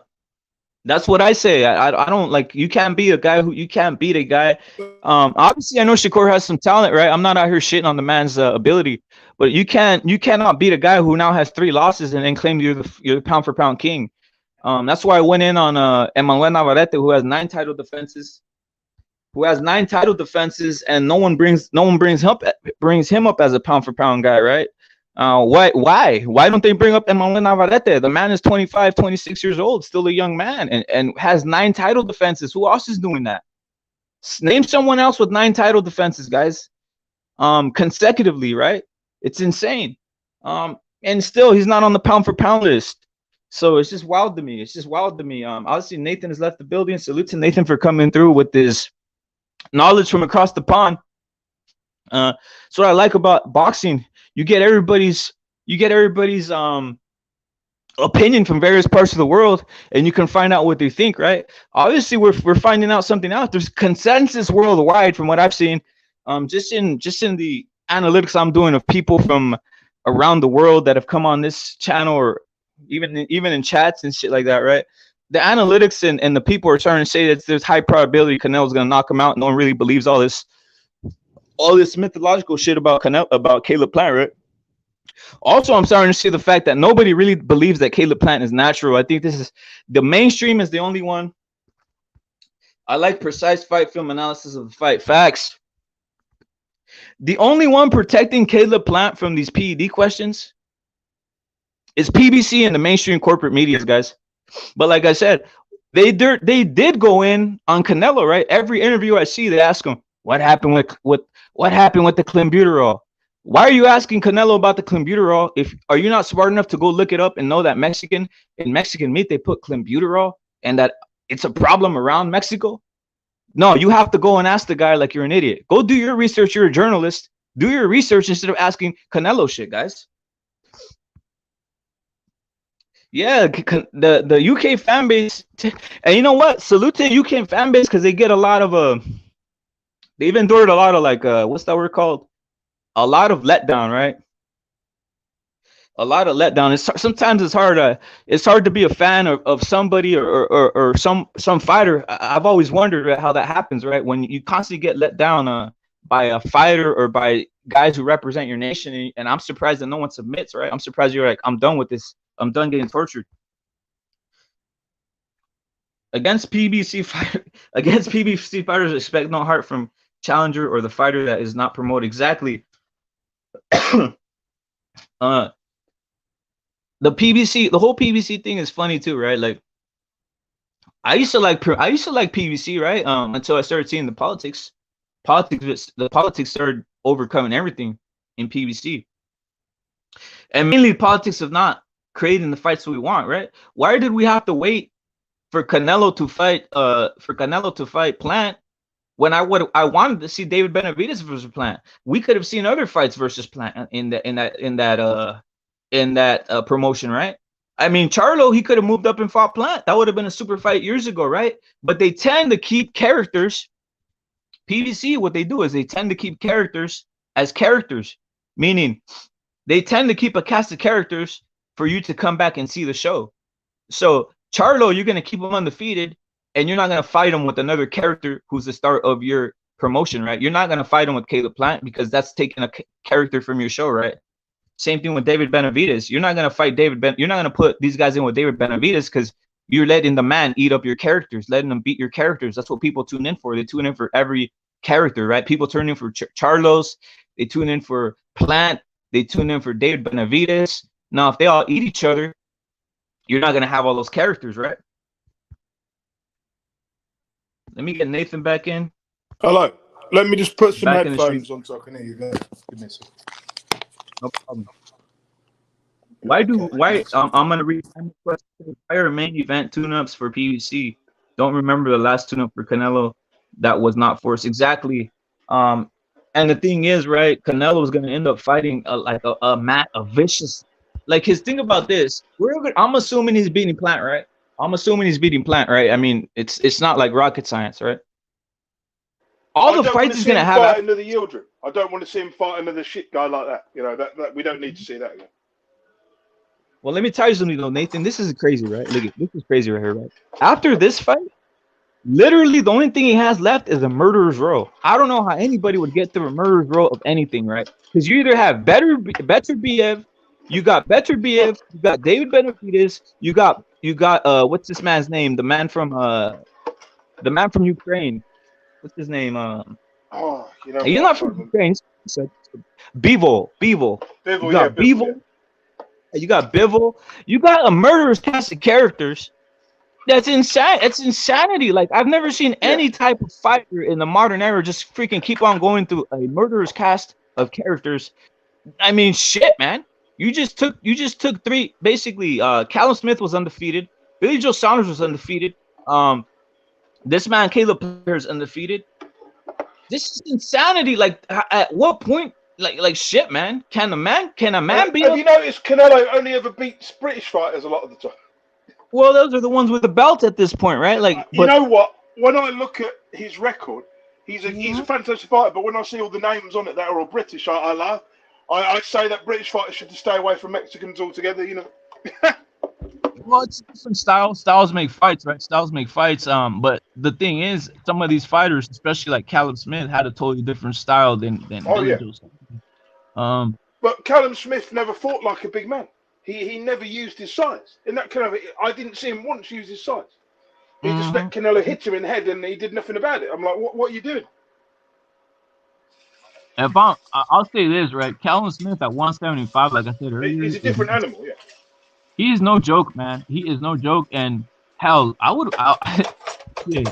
don't think any of the guys that we're talking about right now. I don't think Saunders. I don't think any of these guys are here. Anybody ever that has fought. I'll tell you who I do think is the weakest champion at 175. Joe Smith Jr. is the weakest champion out of all of them. Yeah, I think. And, I don't think he's going to have the belt much longer. If Canelo's going to fight someone, he should fight someone like that. He's got far too much skill for Joe Smith Jr. You know, he'd have a field day with him. Yeah, I see Callum Smith cleaning out some of these guys if Canelo move up. I'm being serious. But TVF, I'm not. You know, I think he could beat them on points if he's clever, but he'd have to be very clever. You know, use his footwork and his speed over them. You know, if you can outbox like Joe Smith Jr. can be outboxed, Beta Beta can be outboxed. So all of them can be outboxed if you're clever enough about it. You know. Yeah, better BF for me is if I saw that fight and Canelo pulls that off, I'm getting out of here. Like, this is But you crazy. got to remember, Bativiev is like 35, 36 now. He's looking older with each fight. He's not to me. He doesn't look like he's getting any better. He's just getting older. You know. Yeah, you're right. You're right. His KO rate though is insane, though, Nathan. His KO rate's insane. It's 100%. But again, who has he been fighting? You know, apart from the guy he beat for the belts, nobody really. Well, I'll defend Better Beef in this way. It's hard because we don't even take, like, a lot of us, we don't want to take into account 175, and we don't take into account cruiserweight. We don't even take into account. No one even follows those weight divisions for the most part, because I think Bativiev should move up. I think he's, you know, to be honest, I think if he went up to cruiserweight, his power would go with him. You know. Yeah, there's a lot of guys I think should move up, man. Keep it real. Like, a lot of these. If he's not careful, he will end up like Kovalev. Kovalev should have gone to cruiserweight 5-6 years ago. Yeah, you know, when he had his power. Yeah. What do you think about Anthony Yard? Oh God, I think he's so overrated. I don't see anything great about him. I mean, we're talking about a guy who can't even box properly. He can be outboxed. Yeah, he man. He couldn't even beat an old plastic Kovalev, you know. I don't like to be critical. What do you think of his coach though with the line? The guy went to the corner, right? The guy, Anthony Yard went to the corner like in the 11th round versus Kovalev, right? Looking for some coaching advice, right? And the only thing the guy said was, "Look, this is what happened. This is what happened." Anthony Yard goes into the corner, sits down on the seat, and he's about what am I going to hear about what I do in round 11? And the only thing the guy, I think his name is Yande or whatever, he's all, "Lions in the cap, lions in the cap." Like, what kind of advice is that? Lions in the camp. What? Right. If you look at his career, the matchmaking has been so soft, almost too soft. You know, he never fought for a British title. Now we know why. Because his engine is horrible. His boxing skill is terrible. He's strong. He's tough. I reckon if he got rid of this Tunde Ajayi at the beginning of his career, he would have won a world title by now. He might. He's got the ability. He's got the shit coaches around. He's built like he eats small mammals and shit, right? I don't know how he makes 175. I really don't know how he manages to do it. Do you think if he went up in weight, you'd see an improvement in his power? Who knows? I mean, I don't know. I think he would. I think the problem a lot of these boxers do is they do what you said earlier, right? Like Callum Smith was doing. Killing themselves to make the weight. Yeah, instead of like saying, like Callum Smith is saying, wait a minute, I feel stronger at 175. Why am I trying to be a weirdo and weight bully or try to do something weird? No, let me go up. Fuck it, I'm 6'4", 6'5". Why am I staying at these little weight divisions? I'm a man. I'm going up. Look at Canelo. The man's very like 5'10". He's a short ass, you know, compared to the other guys, you know, that way. Canelo's Tank Davis' size, and he's right here fighting 6'8". He's right here fighting 168. You know what I'm saying? Right, it's ridiculous. But for me, Anthony Yard, what he needs to do is fuck Tunde Ajayi, go back down a level, fight at British level. Like if he loses to Arthur Linden next week, his career is as good as over. I think he's gonna knock this guy out. I think Yard's gonna knock this guy out. He in the first fight, he nearly had him out there. If he'd gone for it, he could have got him out there earlier. You know. Yo, like Chicano Prophet's saying that Canelo's looking Teofimo eye to eye. That's crazy. Like I said, that's what I'm bringing up. How are this guy going to 168? But and then you got Callum Smith. Yeah, you got Callum Smith. Canelo 5'6" or 5'7". He's 5'2" probably. You know what I'm saying? They lie about all this shit. They lie about all this shit on those BoxRec, right? They had Mike Tyson being like 6'2". The man's literally like 5'9". He's about 5'9". 5'9". Yeah, you know what I'm saying? So Canelo's real size, he's probably like 5'2", and he's probably as small as Tank Davis, guys. But they're out here lying. About 5'5" at the tallest. But yeah, he's probably. Yeah, I mean Billy Joe Saunders he's not a big guy, right? And Billy Joe Saunders. 5'8". He was 5'8", 5'9". Yeah, Billy Joe Saunders was looking like a father figure to Canelo and shit. He looked like a monster compared to Canelo, didn't he? If you look at them, you know, you wouldn't have thought Canelo could do all that damage. Yeah, that's the point. And then when you see the side by side with Callum Smith, you remember that side by side and shit? It looked like 6'5". I thought Callum Smith was gonna pick him up and put Canelo in his pocket. I was like, what the hell's going on here, right? So it's amazing, guys. It's amazing what Canelo. Yeah, Canelo's probably about 5'7". I'm just joking, guys. Canelo's probably about 5'7", 5'8". But you know what I mean, right? It's the way Canelo broke Smith down, took away that size within the first 2 rounds. He took away that size. After the 3rd round, he took it away, and he took everything away. He took Callum's jab away from. He made him work. He made him hit and miss. He just kept counting him every 5 seconds. You know, the amount of punishment Smith took in that fight.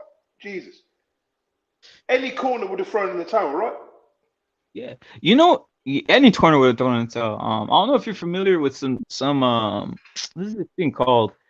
Canelo reminds me of one of these like animated characters. These animated characters that this condensed muscle. It's kind of like Tank Davis is the same way, right? These guys like I'll say Tank Davis, Mike Tyson, Canelo. They got like the big legs. They pack in a lot of muscle in a little space. It's weird. Yeah.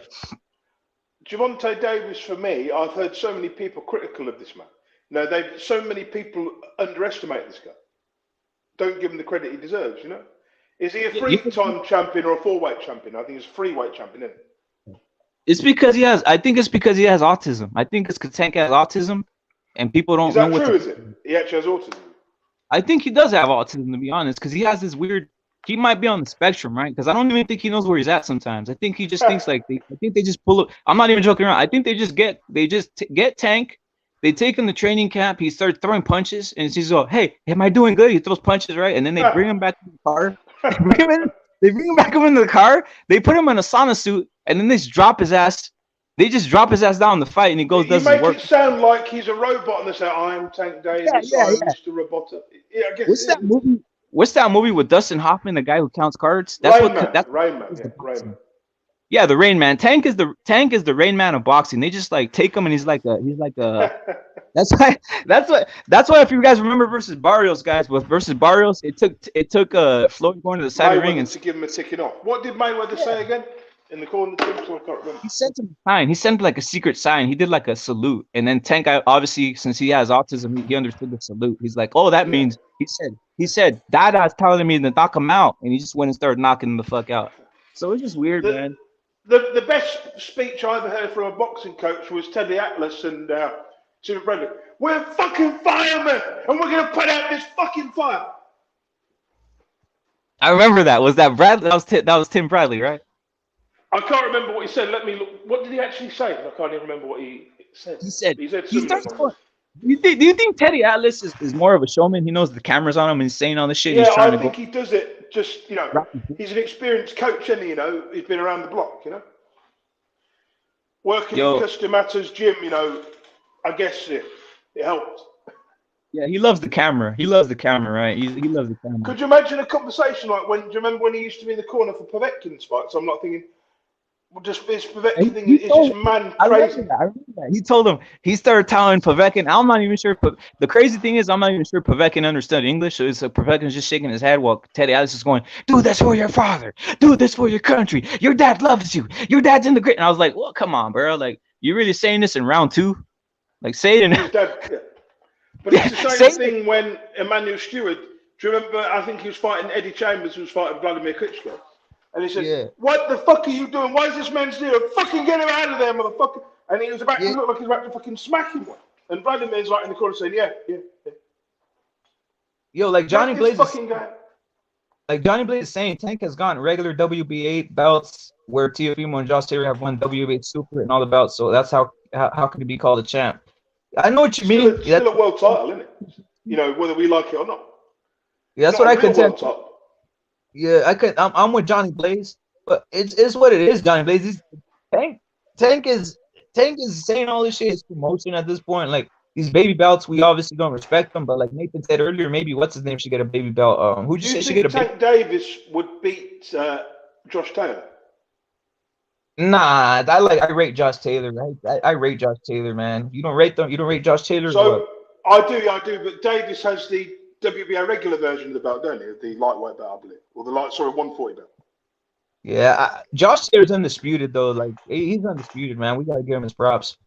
Yeah, but in England, nobody gives him his props. In England, he's a British fighter fighting under a top rank, isn't he? And yet not getting there was no like star-studded media for him, like when Joshua won the title. No shit, Nathan, saddest shit I've seen. Right, I'm gonna keep it real. Right, Josh Taylor comes over here, beats Jose Ramirez, then gets off the plane over there.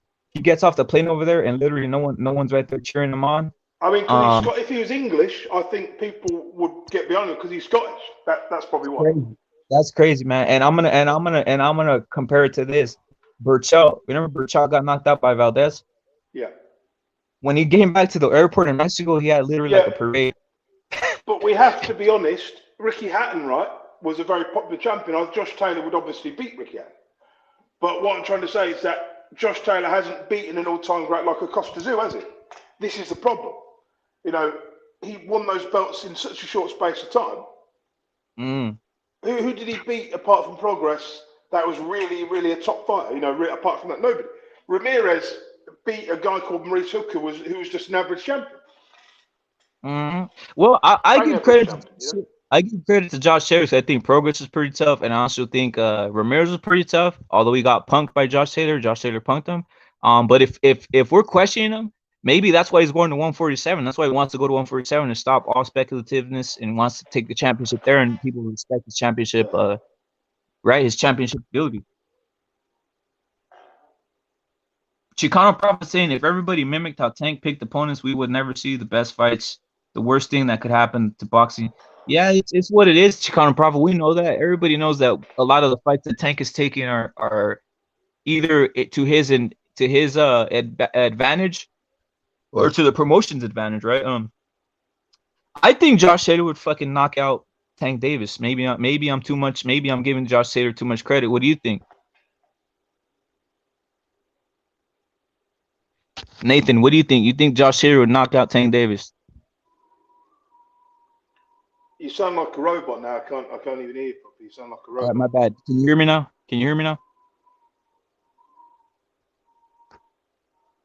Let me change devices, guys, because I guess I'm sounding like a robot out here in these streets. Wait up. Can you guys hear me clearly, or I sound like a robot, guys? I might have to change devices. Write in the chat if I sound like a robot.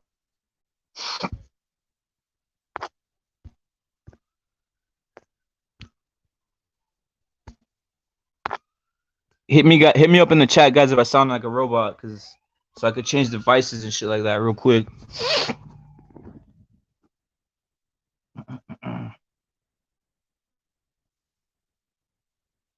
Oh, thank you, guys. I was already about to change up and shit. I think it might have been the homie Nathan's. It might have been Nathan's. Yeah, my bad, Nathan. My bad. Yeah, man, Nathan. Salute to Nathan, man. I think Nathan's coming back in. Yeah, I can hear you better now. Yeah, that was your side or my side? It's probably your side, no? My side, you sounded like. Yeah, that was my.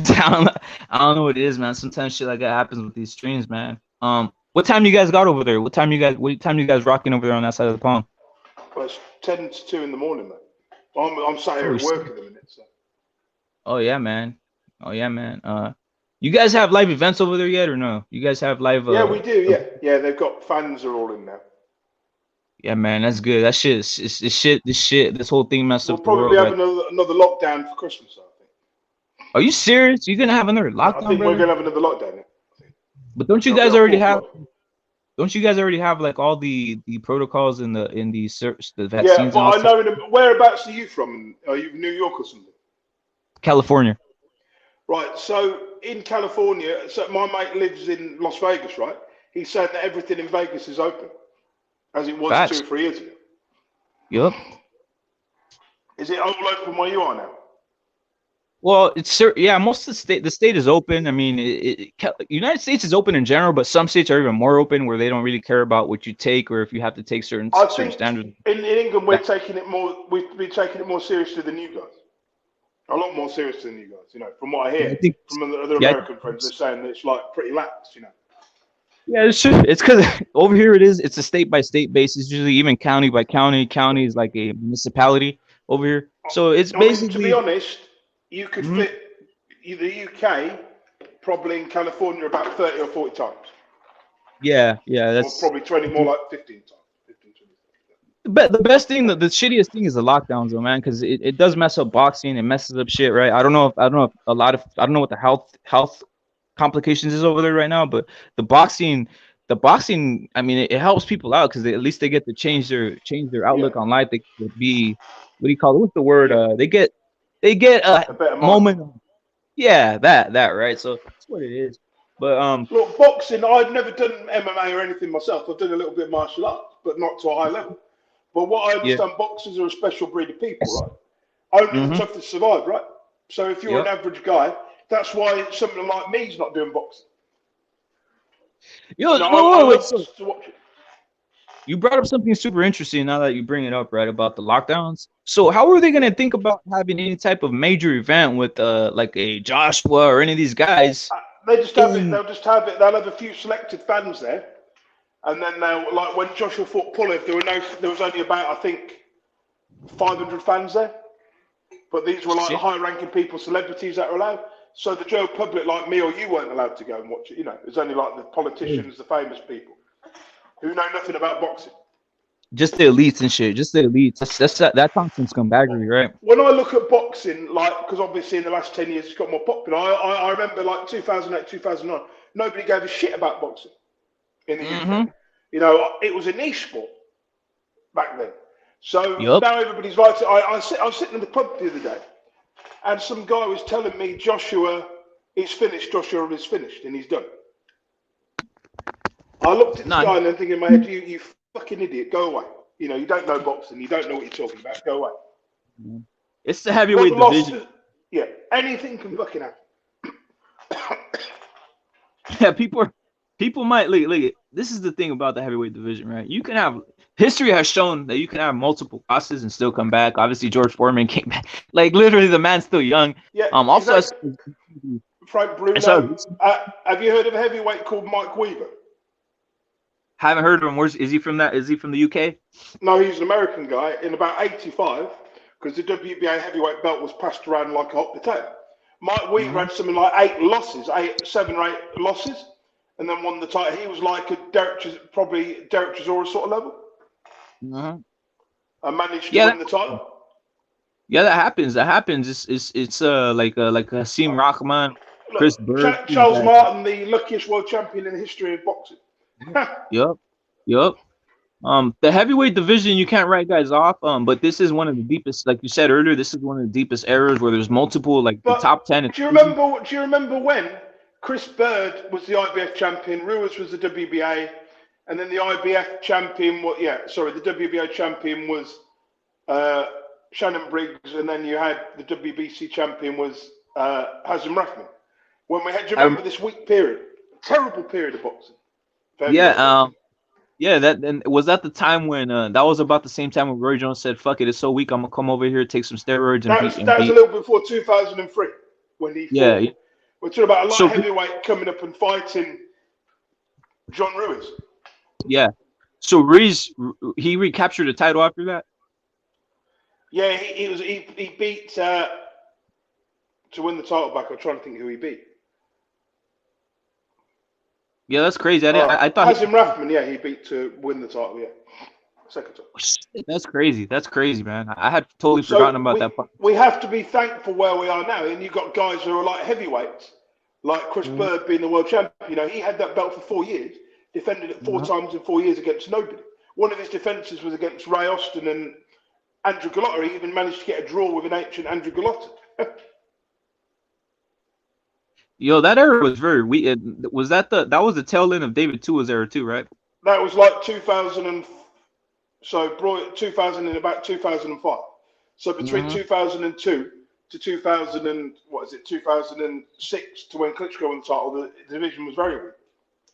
Yeah, then they started. Klitschko dominating for 9 years and beating everyone, man and his dog. You know. Yeah, that's when everybody quit watching heavyweight boxing, right? They're like, I'm not I even still watching. watched it. I still watched Yeah. it. But if you put Vladimir Klitschko in this era today, even in his prime, he wouldn't have beaten Klitschko. I mean, he wouldn't have beaten. He wouldn't have beaten Fury in his prime. Oh no, Fury I wouldn't say, but you think a prime Klitschko would jack up everybody else, would mess everybody up in this division? I think it's probably I think a prime Klitschko beats Anthony Joshua. But a prime Vladimir Klitschko beats Anthony Joshua. I do too, man. Both of them.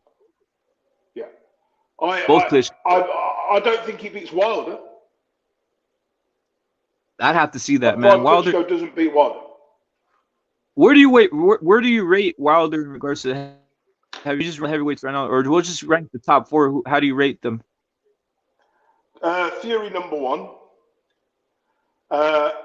and Usyk, probably Wilder number 2, Usyk number 3, and Joshua number 4, White number 5. I'd put number 6, I'd put Hrgovic, number 7, Michael Hunter. Would you go about with that list, or maybe you change a few things on the list? I'll go with number 1. I got Fury. Number 2, I'll have to just put Usyk just because he's undefeated. Yeah, Number but I 3, didn't want to do that because obviously he has the belts, but I didn't want to do that because I didn't think that's, to do it based on ability and past performances, All right, we'll do that. We'll do that. I'll do it on ability then. On ability, I'll put. You're probably gonna be like, damn, shocked by some of this. Right? I'll go with Fury number 1, super heavyweight. Number 2, super heavyweight. I'll go with just because he's a super heavyweight now. I'll say he's a super heavyweight. Deontay Wilder. Number 3, I'll put Fat Andy as a super heavyweight. Number 4. Yeah, number 4. I'll go with that, yeah. Yeah, number 4, I'll put Anthony Joshua. But like anything could change. Number 5, super heavyweights, Hrgovic. Number 6, I'm going with who should I go with here at number 6? I'm going with Frank Sanchez. I'm really high on him. Yeah. Number 7, I'm going with Helenius, even though he's been beaten by he got beat by Dylan White. But I'm still going with Helenius. I think he has more in the super heavyweight. This list you have is probably more realistic in about 2023, the beginning of 2023. Well, with the exception of some of those names, obviously you take out Helenius, you take out people like Ruiz and people, Ruiz would be in the list, but he'd just be low. My list is based on this. What I'm going, my list is based on guys who've been 270, about 270, 260, big guys, not like these little guys. I really want to see some of these guys who are bordering on 235. How about you start taking some super heavyweights to see how that goes for you? You know what I'm saying? Like, I don't know. I think there is legit super heavyweights now, and it's a different era of heavyweight boxing. Yeah, you can't have people like Michael Hunter and Usyk fighting people like Tyson Fury. It just doesn't look right. Maybe Usyk's the exception. Usyk and Hunter are the exception. Yeah, and Usyk had trouble making. What was his weight at versus Joshua? 230? Like, the hell, that 230 is 230 light. Yeah. Like that 30, like, to me is light. Like, you can't be fighting a guy 270 and you're weighing 230, in my opinion, right? No, it don't make any sense. They should up the limit. They should up the limit of the bridgeweight from 210 to what would you say? 210 to 230. 224 is the bridgeweight. So 224 is the heavy. Or do you reckon would 235 be a realistic weight? So if they moved it from 210 to 235, would that be more realistic? Usyk could make 224 easy probably, and so could a lot of things. But I think if you make the division an extra £7, then you'll see a lot more interesting fights.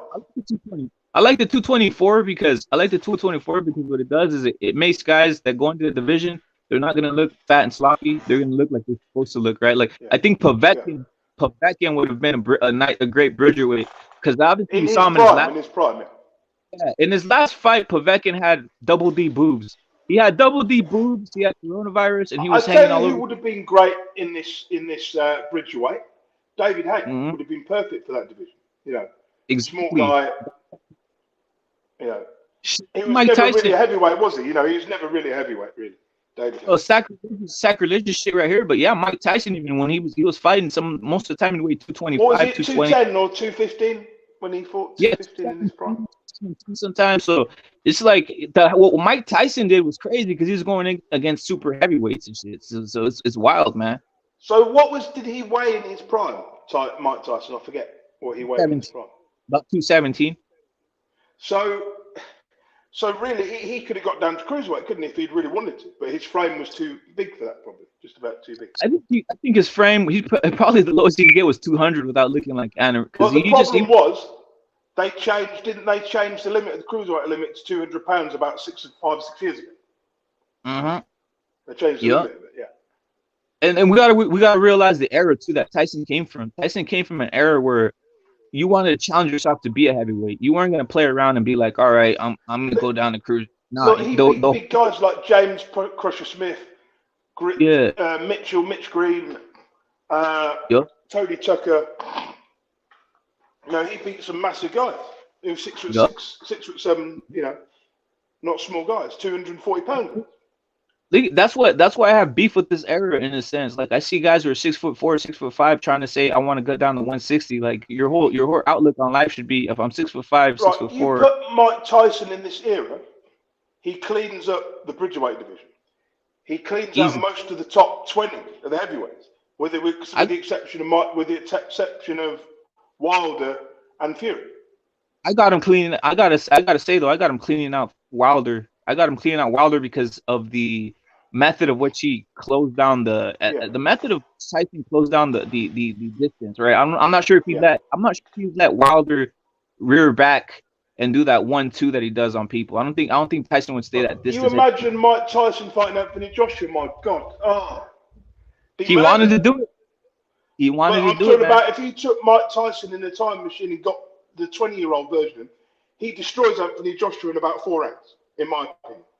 Easy. The prime Mike Tyson, guys, the prime Mike Tyson was probably juiced to the gills. The prime Mike Tyson was destructive force of nature. The prime Mike Tyson was, the prime Mike Tyson was a secret weapon, like a literal lab generated weapon. The man was a freaking beast. You know what I'm saying? I would take prime Mike. I mean, crazy. To me, prime Mike Tyson. Well, but again, I'm biased, guys. I'm biased. I'm a Mike Tyson guy. I've always been Mike Tyson. One of my favorite heavyweight of all time.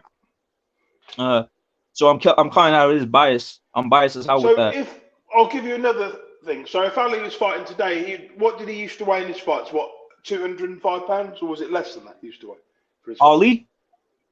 Yeah, in his prime. What did he weigh? 210. About 230. About 230. 230. So Ali in today's climate, where would you? So if you took a prime Ali that destroyed Sonny Liston, where would you put him in today? And be realistic. Don't be biased. Just be realistic. Where do you think he would be? Would he even be in the top 10? Just about be in the top 10?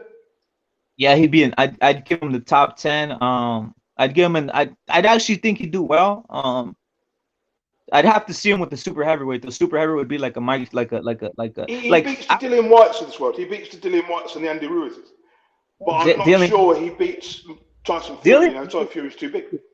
Wait, he eats him for lunch just based on the chin. Like literally, we saw Ali take some massive From like George Foreman, yeah. Yeah, like Dillian White. A prime George Foreman does well in this era. No, he's like a Joe Joyce. Yeah, Joe Joyce is another freak. Thank you for bringing up Joe Joyce. That's what I mean by super heavyweights. These guys are freaks, man. These guys are 6. How big is Joe Joyce? Like 6'7", 6'8"? 6'6". And like Johnny Blaze is saying, it's crazy how 21-year-old Mike Tyson was better than 30. That's facts too. That's 100% facts. The 21-year-old Mike Tyson was like an atom bomb, was like an atomic cell. But what you have to remember, when Tyson was in his like 20, when he's like 31, he was finished. He was shot. He wasn't the same man. You know, some fighters peak at the beginning of their careers, don't they? Like Amir Khan peaked at the beginning of his career. Then he never got any better. You know.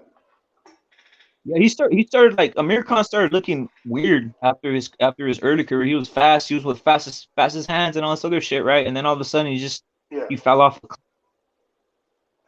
But when if you put Anthony Joshua in the 80s, he still wins a world title. He just doesn't keep it very long, you know. He'd probably beat the Tony Tuckers and the people like that and the Razor Ruddocks, people like that. But he doesn't beat the Mike Tysons, the hooligans. Let's call it like this. We'll just call it like this. How about Anthony Joshua versus Frank Bruno? Joshua would destroy him, I believe. You think so? He's much better than Bruno. Yeah, maybe I'm just being disrespectful. No, Joshua's a lot better than Bruno. Don't get it twisted. There's no bias from me when I say it. I think I was just trying to be disrespectful. I was like, Frank Bruno would KO Anthony Joshua. Like, not at all. Not at all. I'm just playing with you, man. Bruno's chin was worse than Joshua's. I think Bruno's chin was worse than Joshua's. Joshua that's true. Take more punishment. He's got more heart than Bruno ever had. Like when Bruno fought Tyson, do you think Joshua would let anyone, It's like when Tyson fought Bruno the second time. I mean, what was the point of that fight? Back then, Frank Bruno, I remember 96 and about 13, Frank Bruno brought out a single in the charts. And I remember being 7 years old watching Frank Bruno lose to Tyson the first time. Mm-hmm. Yeah, You Frank know, Bruno looked petrified versus Tyson. he went in there for the money. You know, how he even beat Oliver McCall to me is a miracle. I have to be honest. You know? Yeah. Frank Bruno looked very scared versus Tyson. Like you can see it in his face. He looked defeated right when he went into the ring. Yeah. Again, if somebody offers you £5 million, $5 million to fight Mike Tyson, you're going to take it, aren't you? You'd be stupid not to. That's crazy. The 5 million in today's world is what shit. The inflation 12 is million, crazy. about Yeah, it's 15 fucking million. crazy. But the Yep. stupid thing is, you know, that Mike Tyson ended Frank Bruno's career. He gave him a detached retina. So that's when he retired. You know, Bruno was going to come out of retirement and fight Only Harrison at one point. I think it was 2001. What do you think about Anthony Joshua getting some of these new coaches and stuff like that, or trying to come over and say that He needs to make the change. He needs to make it. His coach, I forgot the guy's name. Rob McCracken.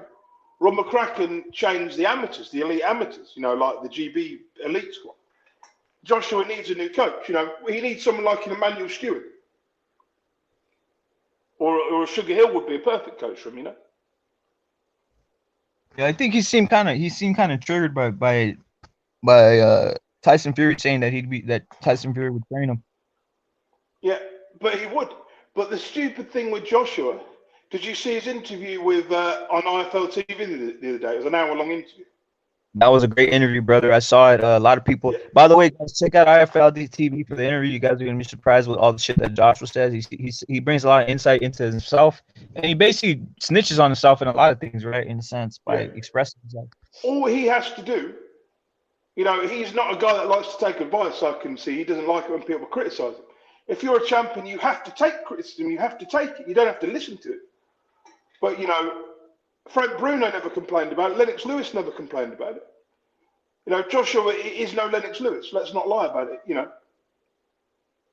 But he's a quality fighter who needs to go back to the basics. If he goes and fights in America, you know, trains in America, he can come back again, you know. Lennox Lewis recreated himself, didn't he? Vladimir Klitschko recreated himself. So, for me, I look at him as basically a black version of Klitschko. Do you see the similarities? I look at Joshua. I'm gonna destruct Joshua here a little bit, right? But do you think his jab looks real or does it look awkward? It looks awkward. There it is, right? Like Larry Holmes gave him advice on how to jab. Mm-hmm. You know, if you can't listen to Larry Holmes, then you know, God help you know. All we need to do is basically put a side. I can't do it on this shit, but if I put a side view, a side video analysis of Lennox Lewis's jab, and then put Anthony Joshua's jab, you guys would see how like Anthony Joshua looks like he needs 15 more years to learn the jab. Yeah, what you've got to remember literally. Is Joshua didn't start an amateur boxer till he was 17 years old. He was very late. He's like 18 when he started. He's very late. You know, he won the world title before he was even ready to be world champion. You know. Yeah, you know what he mentioned? I'm gonna tell everybody in the chat, and then I don't know if you remember this, Nathan. He mentioned in the IFL interview, which I don't know if a lot of people noticed this. He said he needs to up his coaching, and he needs to up his nutrition and supplementation. Yeah. And when I heard that, yeah, I did. I thought to myself, you need to lose muscle mass. I was thinking you need to lose muscle mass. No, when I heard that, he was yo, you know what he was basically saying, Nathan? He was saying, I need some more anabolic steroids. That's what he was saying. I need some good stuff. That's what I heard when he said that. And I'm gonna go into this is kind of some what I would call theoretical humor, right? You know how he came over to the States to go to different gyms? Yeah. I could only imagine. He said he went into Eddie Reynoso's gym and then he couldn't talk much to Canelo, but he saw him sparring, right? I could only imagine Anthony Joshua sitting right there by the side of the ring, seeing Canelo sparring, getting ready for Caleb Plant. Yeah. And then he goes and he nears himself to Eddie Reynoso, and he basically nudges him on the shoulder and whispers, "Hey, fuck all this. Just tell me what you guys are." Yeah, he's like, Eddie, tell me what you guys are taking. Tell me what you guys are taking. What are you guys Oh, taking in this really? shit? That's he's like fuck all this training shit. Just tell me the anabolics you guys are taking. I could picture Oh. Anthony Joshua saying that, and it sounds jokingly, right? But sometimes people just assume that it might be something. As we know that Anthony Joshua, like you said, he was a skinny boy, and all of a sudden turned into like Captain Yeah. America. Captain America out The there. conversation probably went, Eddie, can we compare notes so I know who your doctor is? Yeah, exactly. But that's just theoretical humor, guys. Obviously, I'm just messing around with that, but it wouldn't surprise me if But should we everybody. be honest? Ever since he's fought Ruiz, he's never looked the same fighter from that first fight. The second fight, he was running away like a scared kid. You saw his face, didn't you? Every time Ruiz got close, he shit himself. You know, I was like, fight the damn man, you know. He looked like a scared kid who didn't want to have his PlayStation taken off him. Yo, you're the first one to be saying that he shit himself. That's hilarious. He did. Ruiz, do you remember whenever Ruiz got close to hitting him, he'd grab him, he'd tie him up. Yeah, like Klitschko used to do in his prime. That's true, man. That's true. He basically shit himself. He would shit himself and basically hug and run, right? Hug and run was his whole technique. Yeah, it's hilarious. But it's like I was saying earlier. I mean, everybody's on some shit, guys. That's what it is. The man right here, Nathan, is not innocent. The man right here, Nathan, knows what's going on in the world of boxing. In regards to heavyweights, the one thing about heavyweight division, we're not gonna get the fights we want to see till maybe the end of next year. Because this shit, Look, Tyson the problem with this division, the problem with the division now is it's upset after upset. Nobody keeps anything for long, and that's good. It's good, you know. If you've got one dominant heavyweight, it's boring, isn't it? If it's all dominant. And the stability is gone. Realistically, stability is gone, man. Because how much longer do you think it will be before Usyk starts getting stripped of those belts? Because it's not going to be long. If he doesn't fight when he fights Joshua, because obviously Joe Joyce is the number one now, isn't he? Contender. Well, he could. Are they going to give him an interim title fight, or are they just going to strip him? I could see the WBO stripping him, you know. You know the technique they're using now? The technique they use now is this. They announce a fight. Say you're a champion, just announce a fight. Say you're getting ready for training camp. Goes to purse bid, yeah. And then go through 8 weeks of training camp, and then at the last day, say you got injured, and then you have the belt for another 7-8 months. Yeah. That's the technique. A bit like Trevor Bryan, isn't it? The guy who's like being world champion for 2 or 3 years, wins a belt against a 100-year-old Stavern, and yet he's parading around being a world champion. Yeah. Then that's not a real belt. I don't understand why Dillian Whyte didn't go for that fight. That's what I never understood. He should have gone for the WBO regular belt, in my opinion. No, because he's not going to win a world title in this era. Yeah, Dillian Whyte wants the WBC, and I think that was part of the plan of him like avoiding this Wallen shit. He's probably saying, I could just avoid Wallen and just get a fight anyway. I could get mandated to fight. What I can see happening is I could possibly see Fury vacating it or becoming the franchise champion. I don't know why they don't make him the franchise champion. You know, he's a big name now. You know, he's a money spinner. You know what they'll do I think if Fury asks for it, they'll give it to him, man, because they like him that much. But even if he was to be the franchise champion, we know he's a real champion. You could see White winning the title through the back door, couldn't you? I mean, even if White, say if he is promoted to franchise champion, White will just be the championship, won't he? You know, he'll be a paper champion the same way Devin Haney. That's what's likely to happen. He'll be given the belt without having to fight, you know. Well, let me get your thoughts on this. Would you mind if the WBC said, "Hey, Tyson, you know what? We're gonna name you franchise champion, so you can make a fight with Usyk right now"? No, I wouldn't mind. Me neither. But what I would like to see first is I think Dillian Whyte should continue doing what he's doing. I think after this rematch, I think Usyk should fight Tyson Fury straight away. But then the belts can be fighting. Did Usyk did have a basic revenge clause, right? I mean, what's his name? Joshua, right? But he has 2 mandatories, doesn't he? Robert Helenius is the WBA super mandatory, I believe now, right? Yeah. And then obviously Joyce is the WBO number one, I can see one or two of those belts being stripped. So in the Joshua rematch, you might only see the WBA and the IBF belts in the line. We're not going to count the IBF. Yeah, Joe Joyce is somebody that's going to get avoided till he's 38. He's already 36, so why not avoid him? If they need to push for that WBO belt the same way Usyk pushed, because if they push hard enough, they'll get that title fight. But it's like that's the only way I can see Joyce ever winning a world title is for a vacant belt. I can't see him beating any of the top guys for the belts, you know. Like we saw him fight Takam, and people act like Takam didn't land some shit on Joyce. He did. He just ate the punch. He just walked through the punches. Yup. Joyce just walked through his punches. Yup. Well, what's his name? His handler was looking kind of worried when Takam was landing some shit on him. Yeah. But he just walks through them, don't he? You know. Mm-hmm. Like how long? Sorry. How long can he do that though? When you're 36, I mean, shit. If you do that, not a lot longer. Not a lot longer. He needs a world title shot in his next fight. Needs to be a world title shot. Yeah, these belts. These belts are basically in black. They're in basically kidnapped. All these belts are kidnapped. But it's gonna be hard.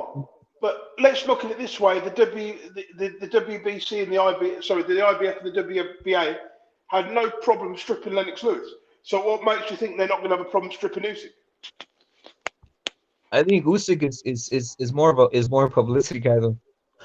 But he doesn't care. I mean, I don't think in this Joshua rematch he'll be carrying those 4 belts. One of those belts will be stripped. Yeah. Yo, Johnny Blaze, Chicago Profit Cylinder, rate your top 4 heavyweights. Just not necessarily on merit. Just rate them on basically how you rate them. If you just said this guy's gonna beat someone's ass, like Nathan and I rated him in regards to that. Like, not I mean, because if it's accomplishment, obviously, or basically ballots, you're gonna have to throw Usyk in there. But just rate him on what you think would happen in your top 5, and how your top 5 is. Is Joe Joyce? I didn't even mention him. You know, earlier we did the thing. I didn't mention in the top 10, and he's a super heavyweight. But people don't look at him. I remember when he turned pro. Did you ever watch his first fight? He was so slow, right? Yeah. I've been saying for the last 4 years that he's going to do something. He's going to cause a few upsets, you know. And he's beaten all the right people. He's beaten the same people the other guys are beaten. You know, the other top guys are beaten. You know what? I didn't take him seriously at the start. I'm gonna keep it real. And the same reason I didn't take Dillian White seriously, because these guys came from kickboxing. So I felt kind of disrespectful. Like you said about MMA, like and even you see Dillian White, he still has like a kickboxing stance. That's why he gets caught with a lot of. The thing with Joyce is he has a style where all he literally does is throw his arms forward left and right and walk into punches. I've never seen anyone like that who can just walk into punches continuously for 12 rounds. You know, he keeps coming at you. He's like a bull. You have to kill him to stop him. You know. It looks awkward. It looks hilarious. He's almost underhanding the punches. Notice he doesn't turn hilarious, over. Isn't it? He's walking forward, left and right, throwing punches, left and right, not throwing any combinations. He's just walking forward, throwing punches. And he doesn't turn over the punches. That's the other thing. He just shovels them forward like underhanded. Do you think he'll beat Joshua right now, Joyce? The Joshua I saw in this interview, in this IFL interview, which he expressed, he basically said that he's not going to be playing around with what's it called? This shit that he was talking about, the boxing. The sweet science of boxing. How the sweet science. When I saw that, I was like, well, if he goes rugged with that uppercut that he has, that freaking, because he does have like a nasty uppercut. Yeah, I think he might be able to land a nasty uppercut on Joyce and take him out of there. Because that's one thing. I think he'd beat Joyce. Yeah. Anthony Joshua. What you got to remember is boxing is not natural to Joshua like it is to a Joe Joyce. It's more natural on those guys, you know. Mm-hmm. Joyce had more of a longer amateur career than Joshua, you know. Yeah. Well, look at this. Joshua's uppercut. If he would have landed that, if he would have even gone in the distance, if he would have been in distance to land an uppercut on Usyk, he would have ended Usyk. Because that was nasty, man. With Joshua, it's all mental. It's not that he's not good. It's mental. There's something wrong with the way he thinks. It's almost like that's all he did. it's almost like it's too analytical. Analytical. Fuck all the analytics. You gotta go in and fight sometimes. This isn't about analytics and talking about it and trying to game plan. It's a fight. It's a fight. Like Mike Tyson used to say, it's a fight. Joshua got too civilized, like Clubber Lang like Rocky in Rocky 3, he got too civilized. Do you remember the part where Mickey says, you got too civilized, all those guys you fought were bums. They were handpicked, you know? Yeah, he's got too comfortable. He is manufactured, though, isn't he? Let's not lie. He was manufactured. If any of the other guys, Dylan White, had the same path to the world title as him, they would have done the same thing and won the world title, you know? I'm gonna say something, right? Either Anthony Joshua is like Nathan saying, he's manufactured. He's not only manufactured in regards to the promotion. The way he talks is manufactured. Even the way when he came for an interview is manufactured. Everything about him is manufactured. Yeah, I can't even tell if he's fake. Fighter. Yeah, but he's a good fighter. You can't fake the good fighting part. You know, he was a good champion for 5 years. Yeah, and he has a great pharmacist. The problem is he's always had problems with smaller guys, hasn't he? He's always gonna smaller guys. Yeah, he's always gonna have problems with small guys because he just doesn't know how to take them out. He doesn't know how. If Eddie Hearn knew this, why pick a guy who's all wrong with you? There's nothing wrong with swerving people, you know. Because if he'd lost to Fury, then you know. I bet you, if he really wants to think about it, he wished he would have just swerved. He would have swerved Usyk. Just gave the belt up. Just gave the WBO title up. You know. Yeah, and his excuse would have just swerves people. I want to fight Fury. Fuck it. But in the interview, when Joshua said, people said I should have avoided the rematch. And then Joshua said, it's weak to think like that. You know, there's nothing wrong with having a warm-up fight. The thing is, you know, in Richard. It is weak, but you don't have to tell people what you're gonna do. Just do it, right? Don't just do it and don't give people reasons. Just do it, right? He doesn't need to explain it, so just do it. And but some of the things he was saying, you know, it's like he was shooting himself in the foot. And I'm thinking, do not say that. He shouldn't have given that interview yesterday, in my opinion. He should have just kept quiet and trained for the rematch. Yeah, you know what? Johnny Blaze is tired of these old heavyweights. Is saying he says he likes Big Baby Anderson and he likes who's the other guy? Johnny Blaze, Big Jared Baby Anderson. Yeah, Jared Anderson and let me go back because he named some guys. Interesting. Sanchez. Not Huey Fury. I was going to say Huey Fury, but no. Yeah, a lot of guys are and I can't blame them, right? Because it's good fight. These guys, like I said, Fury's always hated. Deontay Wilder's hated. Anthony Joshua's obviously starting to be hated. Who else is there? God, there was another guy. Who's that small guy? Is it Cassius Chaney? Cassius Chaney's a little bit overrated in my opinion, but he's a bit too small. He's too small. Big is the future. I think Johnny Blaze is talking about that guy.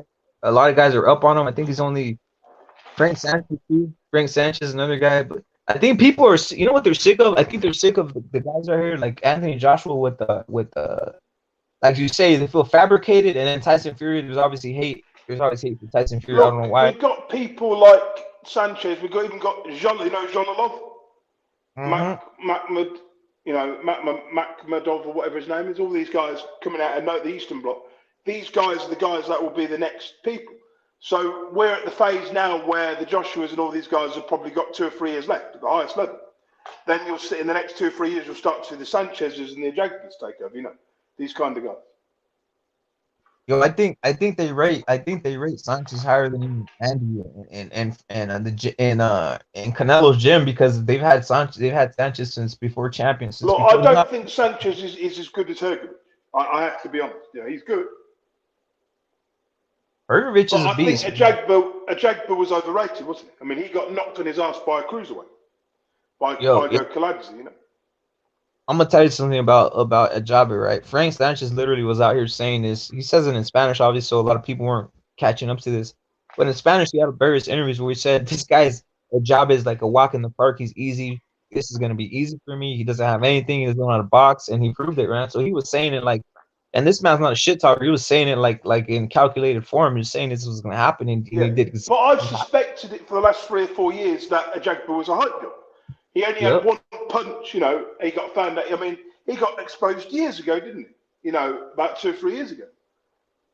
Yeah, His man. punch resistance isn't the best. His skills are not up to par. You know, he's still young, but the only thing that made people think he was good was the fact that he was tall, like Deontay Wilder had a right hand. You know, Yeah. that's all. Yo, Johnny Blaze, have you seen Witness the Hoax in any chats? I know it's Witness the Hoax hasn't been around, bro. Hey Nathan, how many times have you seen some of my streams, brother? This is the first time I've seen the stream. I've been on watched the videos. Have you been subscribed? Yeah, I'm subscribed for about 2 weeks now. Oh hell yeah! Thank you, brother. Thank you. Yeah, man. I like your insight, especially because I think I had Mr. Pigeon on here who was from United Kingdom too. Yeah, but as a boxing fan, we have to be honest. There's no point of having allegiance and saying this guy's this and that, you know, when they're not. Well, what's the point? You can only call what you see, right? Yeah, I like different perspectives because it's like as you probably notice over there, you get bombed on with a certain perspective. Yeah, but all this success in Britain isn't going to last. You know, America is still the mecca of boxing. It always will be. Why do you think Tyson Fury is it? It's the mecca of boxing, New York City and all that lot, all Vegas, all this place. That's where the main boxing fan base is, right? In America, the biggest boxing fan base, and the Mexican fans, like, you know. One interesting fact you did say, though, which is gonna bear fruit in the future, because look at if there's more interest in boxing, or if the country is more interested, that means that more people are gonna participate in boxing. Yeah. So, but it's like you look at women's boxing, right? In women's boxing, the fighters, all the top fighters are either elite, and then the poor fighters are really poor. And there's no middle. They're either elite or they're poor. I've noticed in women's boxing. Do you like women's boxing? Do you rate it? Do you rate women's boxing? A little bit. I watch a little bit of it. Yeah. Johnny Blaze, do you rate women's boxing? I'm keeping it real, guys, because I'm gonna keep it real for my own self. It's all right. Like I mean, women do everything men can do, but when I see women's boxing, I feel like they're pillow fisting each other. I wish they would put smaller gloves on.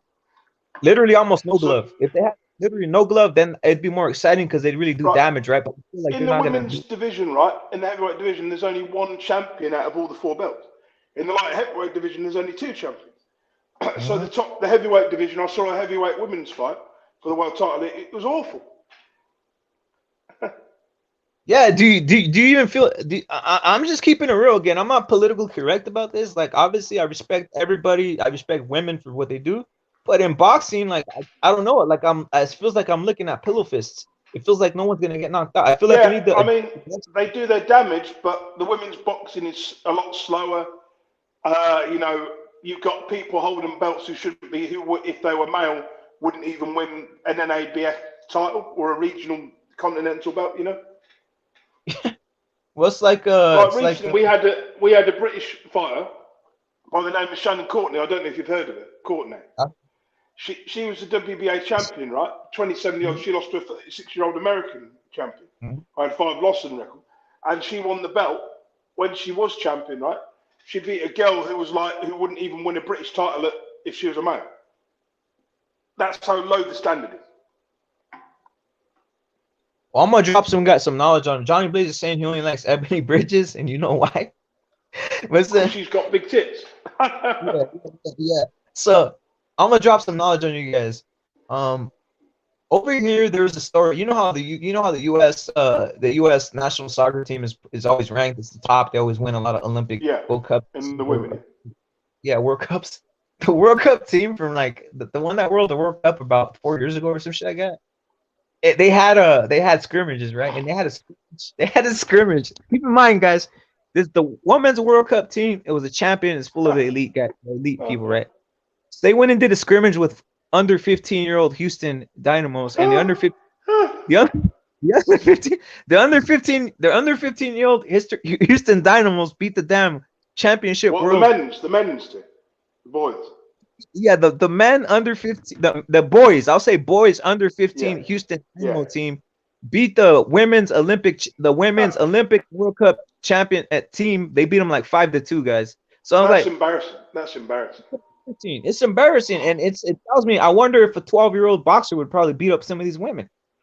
Some You of these know men. what? You could probably take a 13-year-old kid that could probably win a women's world title if they took the hormones. Yeah. Yeah, that's it. And I'm not obviously I'm not trying to make. I'm just saying that's like they need to change the glove size. You cannot have a woman who can't punch hard wearing these big gloves, man. If they change the glove size and make it more exciting to where they knock each other out and hurt people, Yeah. that's what we want to see, right? We don't want to see just pillow fisted. I mean, we could see two kids fighting in the backyard, and that's the same shit. Whenever I watch women's boxing, I do turn it off unless it's the top elite fighters. I'll turn it off. And I'm just being frank, guys. I'm I'm just keeping it from a viewer. What does it say that a UK or is it a US? What's the youngest they go down in Golden Gloves age range? They go very. I mean, right over here, I've seen people boxing like at age 4 or 5 and shit. Seriously, keeping it real. If the male middleweight Golden Gloves champion, who's 12 or 13, could probably beat the world middleweight champion, women's champion in boxing. Yo, look what Johnny Blaze is saying. Johnny Blaze is saying a flyweight would whoop Shields. What's his name? What's the lowest weight? The guy. What's the guy? Strawweight is or I think minimum weight, and then strawweight. Yeah, this guy. I'm gonna put him up. I got the champion from Thailand, who's like the lightest weight division, right? His name is either minimum weight or strawweight is the lowest. It must be minimum weight. Yeah, it's 105. So his name is Stamina. Is that minimum weight or strawweight? This is the lowest weight you can catch. I don't know if it's strawweight, but I know it's the lowest weight class, right? This man right here, his name is Stamanoon. Oh, for God's sake. Stamanoon Nemtrong. Stamanoon Nemtrong, they're definitely probably KO Clarissa Shields, and I'm saying, and he's only like, I mean, it sounds funny, but we gotta take into consideration this man has testosterone in his blood. He's not like over here. Yeah. I mean, women don't have. With Clarissa Shields, I'd have to wonder. You know, to be honest. Yeah. And I'm not trying, and we're not making light. This is just physical science, guys. Like scientifically, a man has more testosterone. The basically the structure's built different. Like I don't care. It is what it is. I'm not trying to diminish anybody. Obviously, women are strong. They have strong character. They can do everything a man can do in regards to certain things. But in physicality, it's proven science. Men are just physically stronger. I mean, I'm not gonna lie to people, man. It's what it is. Yeah, I have to be honest that I find women's boxing about as entertaining as my profile picture with the big This is keeping it real. I don't know how all these other. I don't know how all these other like. I don't want to call anybody, but there's all kinds of like obviously you've probably seen for YouTube channels that they're acting like women's boxing is like the greatest. They're acting like they really give a shit. I'm not sure if they're real or if they're making an axe here, man. Yeah, you got a lot. You see two people fight in the streets. That's entertaining when they got nails out and all that type of shit, right? But boxing, come on, guys. They need smaller gloves. They need shit to crack off. They need to change the sport, man. Right, we'll change the subject because women's boxing is obviously dead, isn't it? So. yeah. We're sounding like we're trying to be extra, but we're not. We're just taking into account that boxing is a sport that we love seeing knockouts. That's what I really wanted to get at, right? If you can't knock someone out, it's less exciting. We know that at least in the heavyweight division and some of these other divisions, there's going to be a knockout. We make fun of boxers. Think about even the men. We make fun of boxers for having pillow fists. David Price, you mean the man with the big punch and the chin made of glass? Oh. Or what's his name? What's that other heavyweight? The guy who Billy Joe Saunders was making fun of. Oh God. The one that Billy Joe Saunders said. He's one of the main British heavyweights. He's with what's his name, man? He just came back recently and beat a heavyweight to make a comeback. He had just gotten beaten badly, man. He has a sister that fights for the British boxing. I remember. Damn, man, I wish I could Daniel remember. Dubois, yeah, that guy, right? Daniel Dubois. For me, he's a good fighter, but he's been pushed too quickly. Do you agree with that? They put him in that fight 2 or 3 years before he was ready for that level. Yeah, we say that because it's real. They just keep on pushing these people too fast, man. They keep on pushing two people fast. Look, Daniel Dubois had very little amateur experience, right? he came from nowhere. He started bulldozing all these British level guys who were never that good. So when he did all the traditional, he won the British title, the Commonwealth belt, all these silly continental belts, that get you ranked. But I'm gonna ask Joe Joyce, are you really going to put someone like that? They should have never have made that fight. That's what I thought.